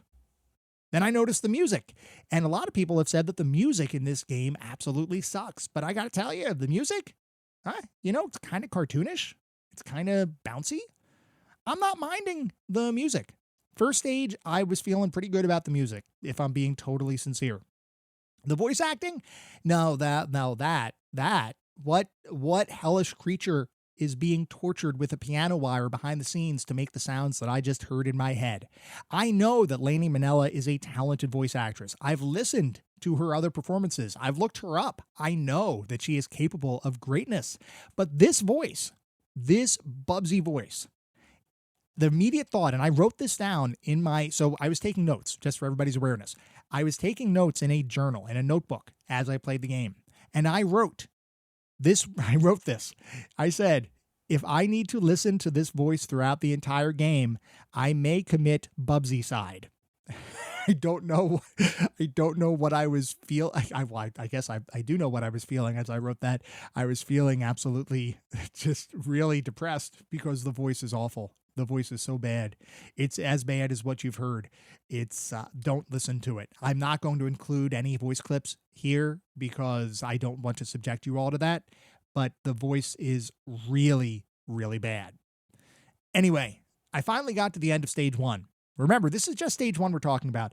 And at the end of the stage, we get an animated sequence that shows Bubsy getting into some sort of trouble. And at this point, as I looked at the experience that I just had playing stage 1, I legitimately chuckled out loud. I laughed to myself. Not because of anything that was particularly funny, but because I realized at this point that I was going to have to play 17 more levels of Bubsy 3D. I immediately thought to myself, this is going to be an absolutely awful time. So then I moved into stage 2, and I got to talk a little bit about how each level is introduced in the game. When you enter into a new level, you'll get a title card that appears on the screen as that level loads in the background. That title card is going to be accompanied by some sort of level title. So there's a stage title for each level that you go into in the game. Almost all of those are based on some sort of pun or movie quote or something like that, like Mortal Bobcat from the back of the box. Obviously, that is a play on Mortal Kombat because it is a stage where you're having to fight a boss. So they have those kind of puns or those kind of plays on words throughout the majority, if not all, of the levels in the game. The title cards that precede every single level are fully rendered in 3D. It's kind of like a fully texture mapped 3D pre-recorded CGI kind of screen capture. And it makes you think that as you enter each of these stages, the stages will mimic the environment and the details that you just saw on the title card for that particular stage. That is an invalid assumption. As I entered into stage 2, which I was hoping was going to have more detail than stage 1, because like I said, I thought stage 1 might have just been a tutorial thing and was intentionally simple just to make sure that players could get used to the game. I was really wrong about that, because as I started up stage 2, I recognized that the visuals were the same. There was no detail. It was all still flat shaded, angular, polygon kinds of stuff, and there was really no attempt at making things look at all real. Even within the context of the limitations of the visuals, there was just no attempt at making things feel more realistic at all. There wasn't also an attempt at making things feel more cartoon-like. It was just literally, it was almost like, now that I'm thinking about it, it was almost like these are, you know how in games you can sometimes get into an out of bounds area, or an area where developers don't expect you to get to, and it's untextured, and it's just like this blank, empty kind of experience. That is what the entirety of the Bubsy experience is like, for the most part. Now, later stages get more complex. We'll talk about that. But at least for these first couple stages, it feels like you've just entered the behind the scenes area of a game that developers never intended you to see. Now, as I started the second level, I noticed that the number of enemies that I need to deal with, that dramatically increased, which I would expect. The first level, probably more of a tutorial. But the other thing I noticed, that the openness of the level, the amount of exploration that was available, was dramatically increased from the first stage. And this is one of those situations where I started looking at it and I thought to myself, I kind of like that. I like exploration in games. I wonder how this is going to play out in Bubsy 3D. Now, I will say that as you start dealing with some of these additional enemies throughout the stage, they really like to gang up on you. And these enemies, at least in stage 2, are fairly simple, but when enemies gang up on you, it can be a really soul-crushing experience. Luckily, nothing like that in stage 2. They're relatively easy to deal with, but as we go through the game, I wonder how things are going to play out. Now, by the time I reached the midway point of stage 2, I was starting to get used to the controls. The controls are not great, no matter what. But they kinda, sorta work as you get used to them. I started to get the hang of jumping into the air and using my shadow to aim at enemies below. The overhead aiming thing with the jump is literally the only way you'll be able to reliably attack enemies, because the depth perception, like I've said a few times now, is just not great. But the fact that that overhead jumping mechanic exists actually helps, and the controls started to feel okay. I was actually pleasantly surprised at the openness of the level too. Like I said, I love exploration. There were a ton of hidden little secret areas scattered throughout the stage. I wasn't really minding the exploration. I even found a telescope in the stage that would show me a point of interest in the level. This time it was showing me where a hidden rocket was, so I knew I wanted to get that rocket. And like I mentioned earlier, there are 2 rockets in each level, and I did decide to 100% the game, which meant that I was going to have to find every single rocket in every single level that had rockets, which, at least early on, is not too bad. Later levels can become pretty darn convoluted. Anyway, as I continued going, I eventually beat the stage, and I thought to myself, okay, Bubsy, you've got my attention. I surprisingly didn't think this was all that bad. Listen, I already knew this was not great. It didn't feel great. Even as I started to get used to the controls, even as I started to get used to the gameplay, it didn't feel great at all. But it wasn't a dumpster fire. This wasn't something where I'd look at and say, this is the worst game ever. It's certainly a flawed game, but it's not the worst game. So I got through the first 2 stages, and I'm honestly not all that down on Bubsy. After I beat the second stage, I did go back to stage 1 to both collect the 2 rockets, because I hadn't done that my first time through the stage. And I also learned at that point that if you collect 150 atoms, you get to play a bonus stage, which is cool. It lets you get additional lives, additional hit points, and things like that. The only issue was that as I entered that bonus stage, I died in literally 5 seconds because I didn't understand what that stage was all about. The way it works is it's almost like a constant overhead jumping kind of situation, and you have to avoid enemies to collect power-ups and collect extra lives and all that good stuff. So once I figured that out, the next time I went to the bonus stage, it was a lot easier, and I actually stayed alive a lot longer. But that first time in did not last all that long. But still, cool that it has bonus stages you could potentially get to. I also appreciated the fact that you can replay any level that you've previously beaten anytime you want, whether you've collected both rockets from that level or not.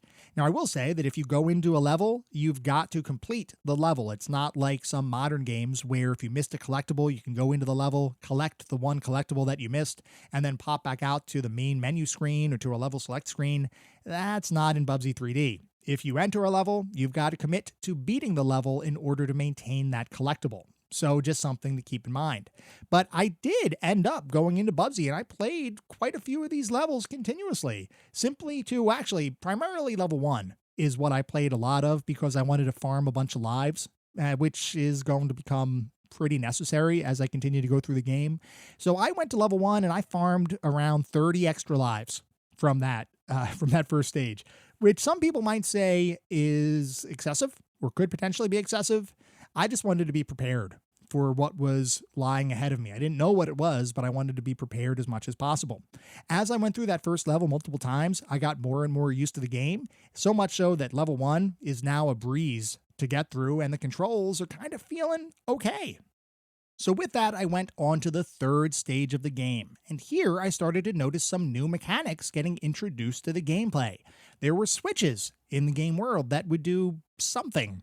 Who knows, but they do something, and there's a bunch of different switches as you play through the game. There's breakable walls throughout the game that might hide different secrets or different areas of levels or potentially even shortcuts. There are collapsing platforms if you stay on them too long. I have to admit, the gameplay was becoming a little bit more complex than what I had expected, and I legitimately thought to myself, I wonder if the game is going to continue to build on itself as you keep playing the game. One of the best platforming titles or platforming title series ever created is the Donkey Kong Country series, and one of the cool things with that game series is that every time you entered a new stage, there'd be some mechanic that was either introduced to you or built upon a previous mechanic, such that as you played through the game, even if you played different levels that shared a similar environment, you were always doing something new. I legitimately wondered if Bubsy 3D was going to be that kind of experience. There were new mechanics being introduced in every stage so far, and I was kind of excited.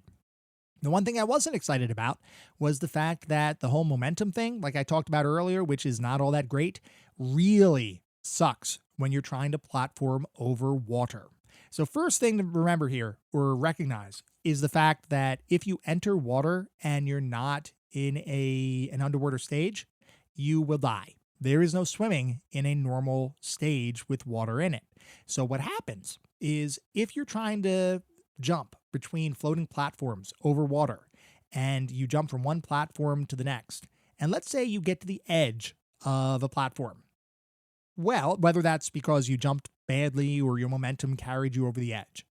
If that platform is over land, no big deal, because what'll happen is you'll get to the edge of the platform, you'll kind of go into this shaky balance kind of act, and then you can react accordingly. If that happens over water, though, what'll happen is you don't have that shaky kind of thing. You just simply float in midair, wave bye-bye to the camera, and then you fall into the water and die, which really isn't great. And that's one of those differences in the game that I do not like whatsoever. I don't like the platforming over water being different than the platforming over land. It felt mean to me. And this was the first stage where I really felt that kind of thing. Now, I will say that anytime you die, there's a special death animation that plays as a cutscene, which honestly, not so bad. You might shatter into a million pieces, you might melt, you might collapse. There might be any number of different things that might happen as one of those death scenes. They're kind of amusing at the end of the day, so I didn't mind those scenes at all. I eventually get past stage 3, I keep playing the game, I get to the first boss fight of the game, and my first thought here is, how the heck do I beat this guy? You're in an arena kind of thing where this enemy is shooting these heated lava projectiles at you, and there is literally no way to jump up to try to attack him. He doesn't swoop down for you to jump on his head. I don't know how the heck I'm going to beat him until I realize that those lava balls that get shot at you are actually going to use thermodynamic principles, in that the heat coming off of those lava balls are creating a little bit of an upstream, which means you've got to glide over those heat balls, use the upstream from the thermodynamics to lift you into the air. You've got to fly through the air, glide over, land on his head, and knock him out. I will admit that that is traditional platforming logic, which I should have thought about before dying 7 times in a row to this single fight, but once I figured it out, the first boss I was able to take out with relative ease, and it wasn't that bad, actually. Or, you know what? I will take that back. It's this is still not it still is not a great feeling experience, but it's not a bad experience. Do you know what I mean? It's kind of weird. It's I I logically recognize that what I am playing is not great, but it's not something that is making me repulsed, which I'm going to admit is a little bit of a shock. I kind of expected to be repulsed by Bubsy 3D, and I am not. I'm not repulsed. And then I got to the first underwater level after I beat the boss, and I legitimately think to myself, this is kind of cool. Now, at the time, I didn't really know how to swim up or down yet. I figured that out as I played the stage, so I wasn't navigating the world all that effectively, but it's okay. You can replenish your breath at different bubble areas underwater, which is helpful because you do have a breath meter in the game. This really isn't a bad underwater experience. The enemies can be pretty tough to hit with your torpedo spin move because the camera is finicky and actually aiming is a bit challenging. But luckily, if you do beat the enemies, they don't respawn as long as you're in that stage. And there is a checkpoint system scattered throughout every single stage where if you hit certain objects in the world, it basically acts as a checkpoint where now you start from that area. And any enemies that you've defeated up to that point or even beyond stay dead as you continue to explore the stage, which I legitimately liked. I appreciated that. It kind of helped with exploration and it made you feel like you had a sense of progress even if you died a few times. At least if you took out the enemy that was eventually giving you trouble, you'd be able to continue on. Now, even though the underwater stage was not too bad, I did end up losing a bunch of lives learning how best to use those underwater mechanics, which meant after I beat that stage, it was back to stage 1 for more grinding. I had to go back and grind some more lives, which honestly wasn't that bad. Wasn't really all that unenjoyable. It's just because the first level itself is so short and breezy that after you play it a bunch, it becomes even shorter and breezier, which is not so bad. And the controls at this point, I'm really getting used to it. I eventually go back and I go on to the next stages, and even more mechanics continue to be introduced. There's conveyor belts, there's floating platforms, there's falling platforms. There is a surprising amount of diverse gameplay here. The levels themselves keep getting bigger. It keeps encouraging exploration, whether you're trying to find hidden rockets, extra lives, more atoms, or special power-ups. Each level also conveniently has a bunch of arrows that point to the exit of the level. Those arrows effectively act as your pathway through the level without regard to any of the secrets. So if you're trying to find rockets, you don't want to follow the arrows because most likely they will lead you to the exit without you getting the rockets. So you do have to do some exploration beyond those arrows, but I did appreciate the fact that the arrows existed to help you find your way through each of the stages. Eventually, I get to the midway point of the game, and I jotted down some comments because I wanted to kind of talk about what I felt as I reached the midway point of the game. From a graphical perspective, yeah, the game is rough. There is no way around it. The visuals kind of make your eyeballs bleed just a little bit. But once you get past the fact that you're not getting a visually impressive feast for the eyes, the graphics kind of fade into the background and they don't become all that distracting.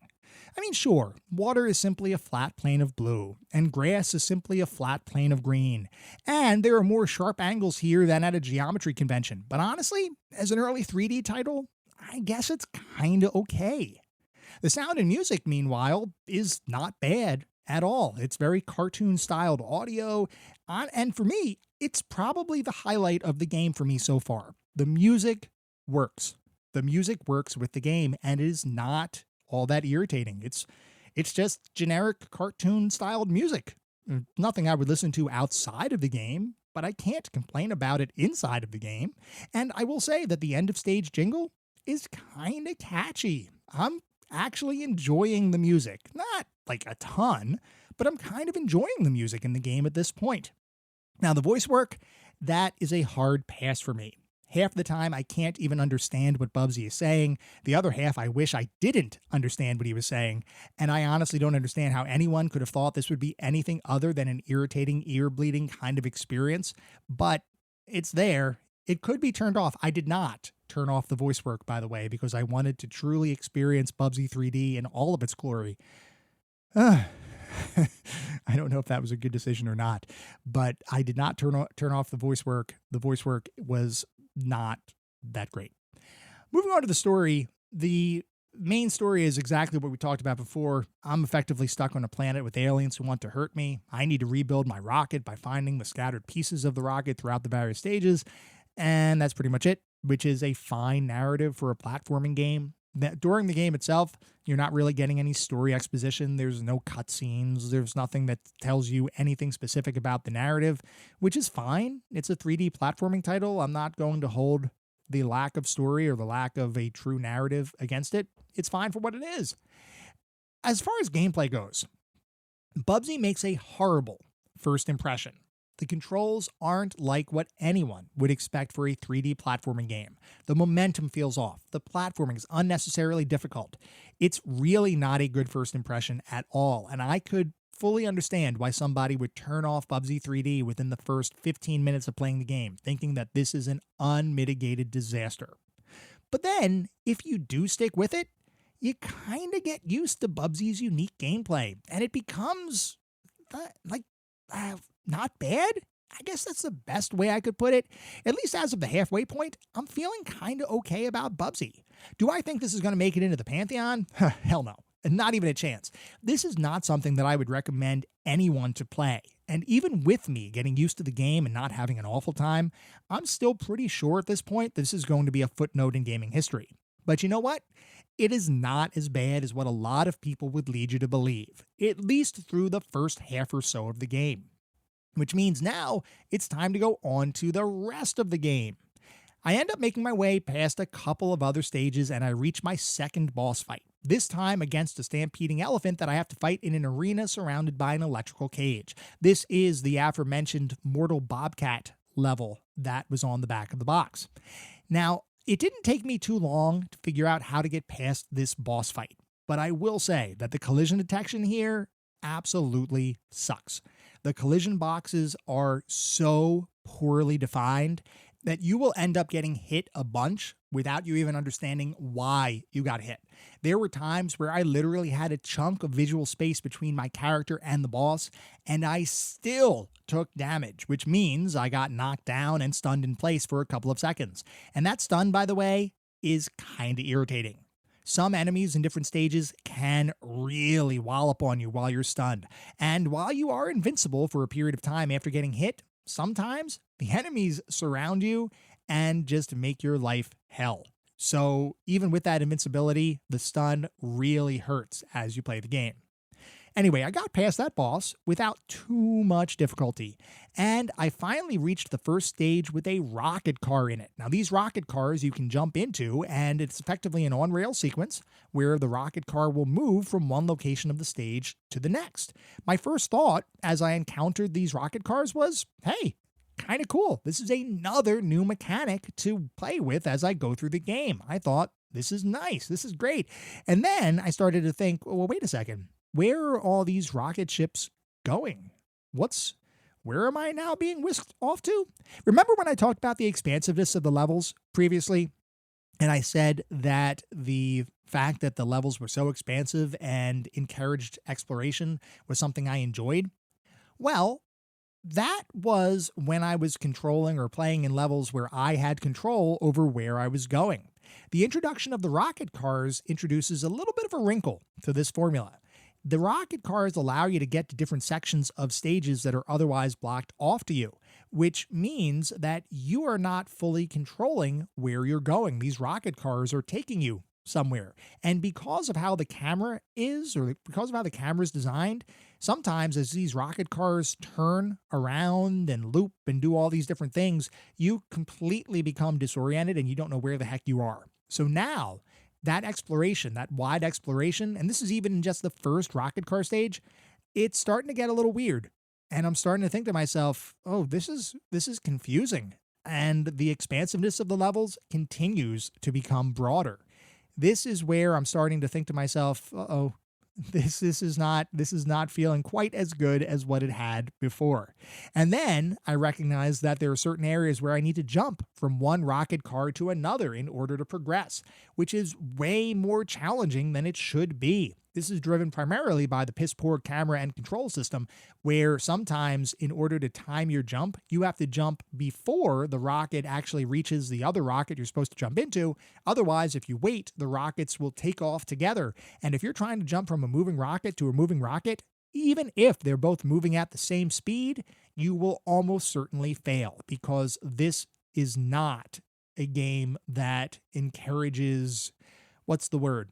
Real physics. It doesn't. It is not that kind of game.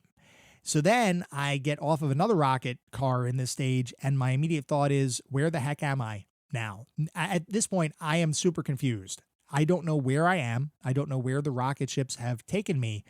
I just know that this stage is convoluted. It is really difficult to understand where the heck you are. And remember that comment I made earlier about how momentum can sometimes take you over the edge of the platform, and if a platform is over water, it means you fall to a watery death? Well, in the earlier stages, that mechanic was used sparingly. In this stage, and what we're going to start seeing in the later stages, is this mechanic is used frequently, which means that the awful momentum, the challenging controls, and the finicky camera are going to combine together to make some deaths that you will really, really be irritated by. Eventually, I get past that first rocket car stage, and I think to myself, this is a mechanic I do not want to revisit. This is something I hope is only used sparingly, let's say, as we go through the rest of the game. So I keep moving on, and then, more rocket car stages. It starts getting a little bit ridiculous. There are now multiple rocket cars in a single location that may or may not lead anywhere useful. You have no idea which one to take. Sometimes you might take one and it might take you further into the stage. Another time you might take a different rocket car and it'll lead you to one of the collectibles. Sometimes you'll take a rocket car, it'll go off on this path, it'll loop around something, and it'll loop back to the same location you were already at. You have no idea where the heck these rocket cars are going. And then you learn that rocket cars can crash, which means there are certain areas where you have to jump preemptively in order to get off that rocket to avoid a crash and avoid falling to death. This is starting to become really challenging. The game's getting difficult, like real difficult right now. What the hell's going on here? The first half of the game had some challenge, but it was doable. And when you consider that a lot of that challenge came about because of the game's design and the controls and the way the camera worked, it wasn't true challenge. It was a little bit of artificial challenge, but it was still manageable. These later stages that I'm starting to play through, these are awful. The stages after the second boss fight, the difficulty spikes insanely. The platforming is now super challenging. The imprecision of the controls and camera really makes things more difficult than they should be. There are new enemies that get introduced here, like slimes and sonar-shooting birds. These are vile creatures from hell that chase you at speeds that make it impossible to avoid. The sonar birds will try to shoot you continuously as you stand back up from being stunned, which means they could potentially stun lock you if you're not fast enough. Oh, and by the way, I am getting hit a ton more now, which means I need to watch Bubsy stare into the camera more and more without me being able to do anything about it. When you get hit, the camera focuses on Bubsy's face as he has this really kind of far, dazed out kind of look, and early in the game when this is happening occasionally, it's kind of charming, it's kind of endearing. Now, as I'm starting to look at this more and more because I'm getting hit more and more as I play the game, the more I stare at Bubsy, the more he is staring into my soul. And by the time I reach stage 15, I legitimately hate Bubsy's fucking face. I want to smack the shit out of that deranged bobcat. I want to pummel his eminently punchable cranium into a pile of Bubsy goo.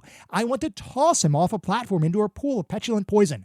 I want Bubsy to die. Thank you, Bubsy, for shaking me out of my Stockholm Syndrome. I thought for a second that Bubsy 3D might not be quite as bad as everyone was saying. Oh boy, was I wrong. And then it's on to stage 16. What the actual fuck? What is this hellhole? Why is this so difficult? What happened to the incompetent but semi-lovable level design of the first half of the game? Stage 16? Go die in a fucking fire. Seriously, Every late-game rocket stage is designed with intense stupidity. There is no logic here. The camera is so bad that it creates false depth perception. Not so important in the early stages where you control the timing of your jumps, but when you need to jump out of a rocket before it crashes, or you need to jump from one rocket to the next while both are moving at different speeds, you really start to see the limitations of the game's design. Finally, and I gotta take a breath, finally, I beat stage 16, and at this point, I'm gonna be honest, I'm feeling a little down about Bubsy 3. Yeah, a little down. Yeah, that's an understatement. This is what I wrote in my notebook at this point. This is literally what I wrote by hand. And I quote, "I hate Bubsy's face. I hate each level's incompetent design. I even hate the attempt at whimsy when you pause the game with the screen being labeled as pause, that is PAWS. I hate everything about this, and I just want it to end." So anyway, then I reached the final level of the game, and this thing is just a troll level. There's rapid fire turrets everywhere, literally everywhere. The only way you can get through it is to jump constantly and randomly and hope that you make it to the next part of the stage. There are several bosses here to defeat which stretch out the stage unnecessarily. There's just so many turrets. So awful is this design. The final boss is 2 different enemies, both of whom warp around the battlefield and rapidly shoot at you, which means you need to activate a switch to make an atom appear and then throw that atom at the bosses one at a time, while you're hoping at the same time to not get shot in the process. The final boss is designed horribly, and then I finally beat the game. I have all the rockets, I see the quote-unquote good ending, and now I can safely say, fuck you, Bubsy. So, just some final thoughts. After that, oh man, I'm sorry. This was the kind of game that really gave me a roller coaster of emotions. Bubsy 3D takes a serious nosedive right after the halfway point of the game, with intensely, and I might argue intentionally, stupid, convoluted level design that ratchets up the challenge in ways that are entirely unnecessary.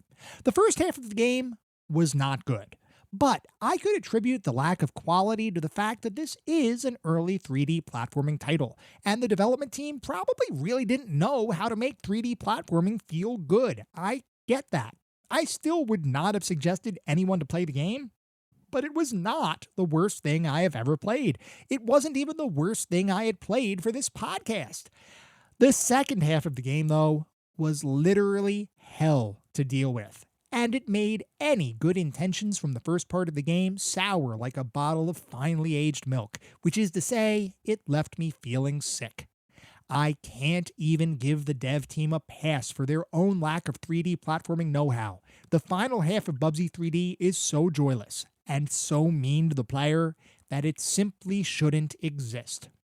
Anything good I felt about the game evaporated during the second half, so much so that I still feel intense anger today, several weeks after I finished playing the game.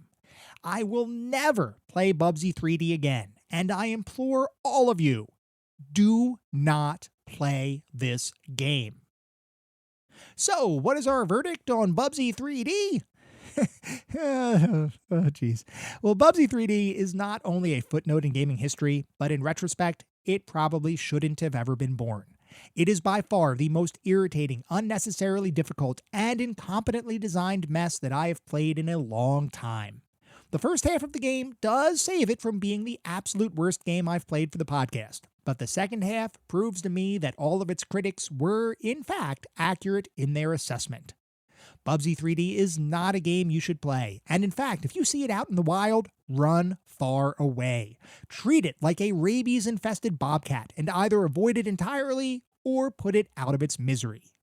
Bubsy 3D ends up being a truly joyless, irritating, and unfun mess of a game, and is therefore undeniably a solid addition to our list of footnotes.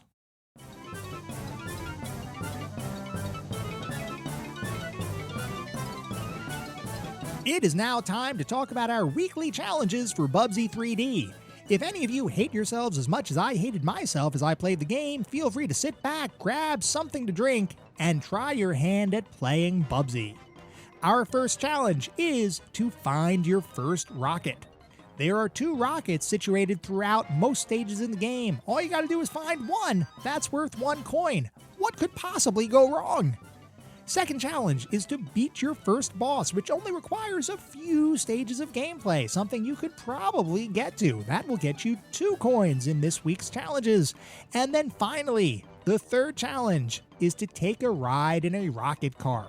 This one is worth 3 coins. You will eventually get far enough in the stage where you can ride in a rocket, ride in that rocket, and then turn the game off because you will hate yourself if you continue to play it. If you do manage to ride in that rocket car, you will earn yourself 3 coins. As always, post proof of your accomplishments in the CGT Gaming Challenges channel over on Discord. Good luck. You're going to need it. That was our episode on Bubsy 3D. I hope you all enjoyed listening to it way more than I enjoyed playing the game. If you'd like to reach out, let me know how I'm doing, provide feedback, comments, suggestions, or just talk about classic games and technology in general, I would love to hear from you, and there are a few ways you can reach out. I have an X account with the handle @ClassicGamingT. I have an email address, which is classicgamingtoday@gmail.com, and we have our Discord server. The link is in the show notes. Discord is the best way to get in touch with me and the rest of the community around this podcast. We have a ton of fun out on Discord. I highly encourage you all to check it out. I also highly encourage you to check out our Patreon. It is patreon.com/ClassicGamingToday. If you want even more Classic Gaming Today goodness, including a Patreon-exclusive bi-weekly podcast expansion pack, patreon.com/ClassicGamingToday is where it's at. Before we sign off for the week, I do want to mention that our next episode is going to be focused on Strawl, which is a little bit more of an obscure title. If anybody has any comments, thoughts, or has even heard of the game before, definitely let me know, send in your notes, and you will get featured on the show. At the same time, I recognize you're likely listening to this podcast on any number of podcast services. And if you would feel so inclined, it would be great if you could leave me a review. This is not about trying to bolster star counts. This is not about trying to harvest a ton of 5-star ratings, though if that happens, awesome, it means we're doing something right. No, what it's really all about is trying to deliver the best possible podcast I can. The only way to do that is to get feedback from all of you, the listener community, to make sure I'm hitting the mark and delivering the content you all want to listen to. We get new listeners every single day, which is simply amazing. I want to continue to grow this community and continue to make the best possible podcast I can. We'll be back in around a week with our next episode focused on Strawl. Until then, remember, sometimes the games of the past are just as good, if not better, than the games of today. Goodbye, everyone.